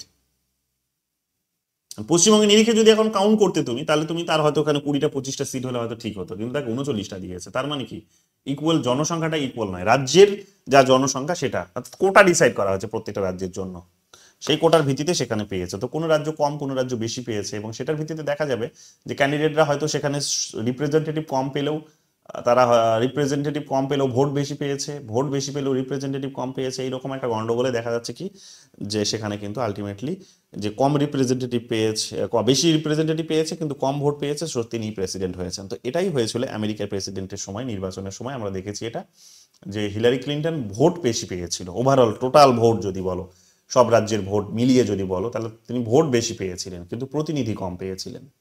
ডোনাল্ড ট্রাম্প সেখানে ভোট কম পেয়েছিলেন, টোটাল ভোট কম তার, কিন্তু সেখানে দেখা গেল কিন্তু তিনি প্রতিনিধি বেশি পেয়েছেন, সো ফলে তিনি জিতেছিলেন সেই সময়। এবং এটা এর আগেও অনেকবার হয়েছে। সো আমেরিকার পলিটিক্সে এটা কিন্তু হয়ে থাকে। যদি এইবার এটা হয়নি, এইবার দেখবে তিনি প্রতিনিধিও বেশি পেয়েছেন, তিনি ভোটও বেশি পেয়েছেন, কিন্তু এর আগে কিন্তু এটা হয়েছিল। তো ওটাই একটা মেজর ভিক্টরি বলতে পারো, যে তিনি ভোটও বেশি পেয়েছেন ডোনাল্ড ট্রাম্প এবার কিন্তু সে সিটও বেশি পেয়েছেন। সো কতটা মানুষ তার মানে কিন্তু ডোনাল্ড ট্রাম্পকে চাইছিল, সেটা কিন্তু মানে একটা আশ্চর্যের বিষয়, যে অনেক মানুষ চাইছিল ডোনাল্ড ট্রাম্প কিন্তু প্রেসিডেন্ট হয়ে আসুক, তাই তো? এই হচ্ছে বিষয়। বোঝা গেছে তো ময়ূরী? হ্যাঁ স্যার বুঝতে পেরেছি। ওকে। আর দীপিকা নাথ ঠিক আছে, ঋতিকা ধর, ক্লিয়ার তোমাদের? হ্যাঁ স্যার ক্লিয়ার। ওকে ওকে, দীপিকাও ঠিক আছে। ওকে ময়ূরী, মহুয়া ঠিক আছে, বোঝা গেছে? হ্যাঁ স্যার। তোমাদের নোটসটা দিয়ে দিয়েছে, ওটাই লিখবে, ঠিক আছে? আর বাকি কে আছো? শোভনদেব ঠিক আছে? শোভনদেব ঠিক আছে? আর কে আছো? শুভম? ওকে শুভম। স্যার ঠিক আছে স্যার, বুঝতে পেরেছি স্যার। আর শ্রেয়া সায়ন্তন? ঠিক আছে। ওকে হ্যাঁ স্যার ঠিক আছে। ময়ূরী সরকার ঠিক আছে? হ্যাঁ স্যার অল ক্লিয়ার। ওকে নাজবুন নেশা? ওকে, তাহলে এখানেই থাক। বাকিরা তো অনেকে বেরিয়ে গেছে, অনেকে আরো জয়েন করেছিল, দেখছিলাম স্থাপিতা, নয়নিকা অনেকে জয়েন করেছিল, বেরিয়ে গেছে অনেকে, ঠিক আছে? তাহলে আজকে এতটুকুই থাক। পিওয়াইকিউ গুলো সলভ করে নাও, দেখবে একটু হয়তো ইরিটেটও ফিল করতে পারো, একই বিষয় বারবার জিজ্ঞেস করেছে, সো যাই হোক দেখে নাও একটুখানি, ঠিক আছে? একবার দেখে নাও। কটা কোয়েশ্চেন ছিল দীপিকা আছে? দীপিকা দাস কটা কোয়েশ্চেন ছিল? 86 কোয়েশ্চেন, কিন্তু দেখবে সবই রিপিট, বারবার। তো 20টা কোয়েশ্চেন করলেই তোমরা বুঝে যাবে যে কি জিজ্ঞেস করছে। প্রথম 20টা কোয়েশ্চেন করলেই বুঝে যাবে, 20টাও লাগবে না, হয়তো 10-12টা কোয়েশ্চেন ঠিক সলভ করলেই বুঝে যাবে যে কি জিজ্ঞেস করছে। সো বারবার কোয়েশ্চেনগুলো দেওয়ার কারণ হচ্ছে একটাই, তোমরা বোঝো যে ওয়েস্ট বেঙ্গলে কোনটা এসেছে, নেটে কোনটা এসেছে, কতবার রিপিট করছে, গ্যাপ কত রিপিট করার, যে প্রত্যেক বছর জিজ্ঞেস করছে নাকি 4-5 বছর অন্তর জিজ্ঞেস করছে, না ওই রকম নয়, প্রত্যেক বছর জিজ্ঞেস করছে। এটা তোমাদের রিয়েলাইজেশনটা হবে। তো এই তোমাকে ফিল করানোর জন্যই ওটা কিন্তু এতগুলো কোয়েশ্চেন দেওয়া হয়েছে। তো খুব তাড়াতাড়ি হবে, যেহেতু তোমাদের প্রথম 10টা-15টা কোয়েশ্চেন দেখলেই বুঝে যাবে যে কি জিজ্ঞেস করেছে, সো পরেরগুলো খুব অল্প সময়ে হয়ে যাবে। তো দেখো সেখানে হয়তো 86 কোয়েশ্চেন থাকলেও সেখানে হয়তো 15-20 মিনিটেই সলভ হয়ে যাবে। সো করে নাও, আগামীকাল আমরা বাকি 2-একটা আরো যে আইডিয়া বাকি থাকলো সেগুলো আগামীকাল আমরা আলোচনা করব, ঠিক আছে? আরো 2-4 জন থিঙ্কার যেগুলো নাম বললাম, সেগুলো আইডিয়াগুলো বললাম না, সেগুলো আলোচনা করে নেবো আগামীকাল। আপাতত এটাতেই সমাপ্ত করো, ঠিক আছে? চলো, good night. Thank you sir.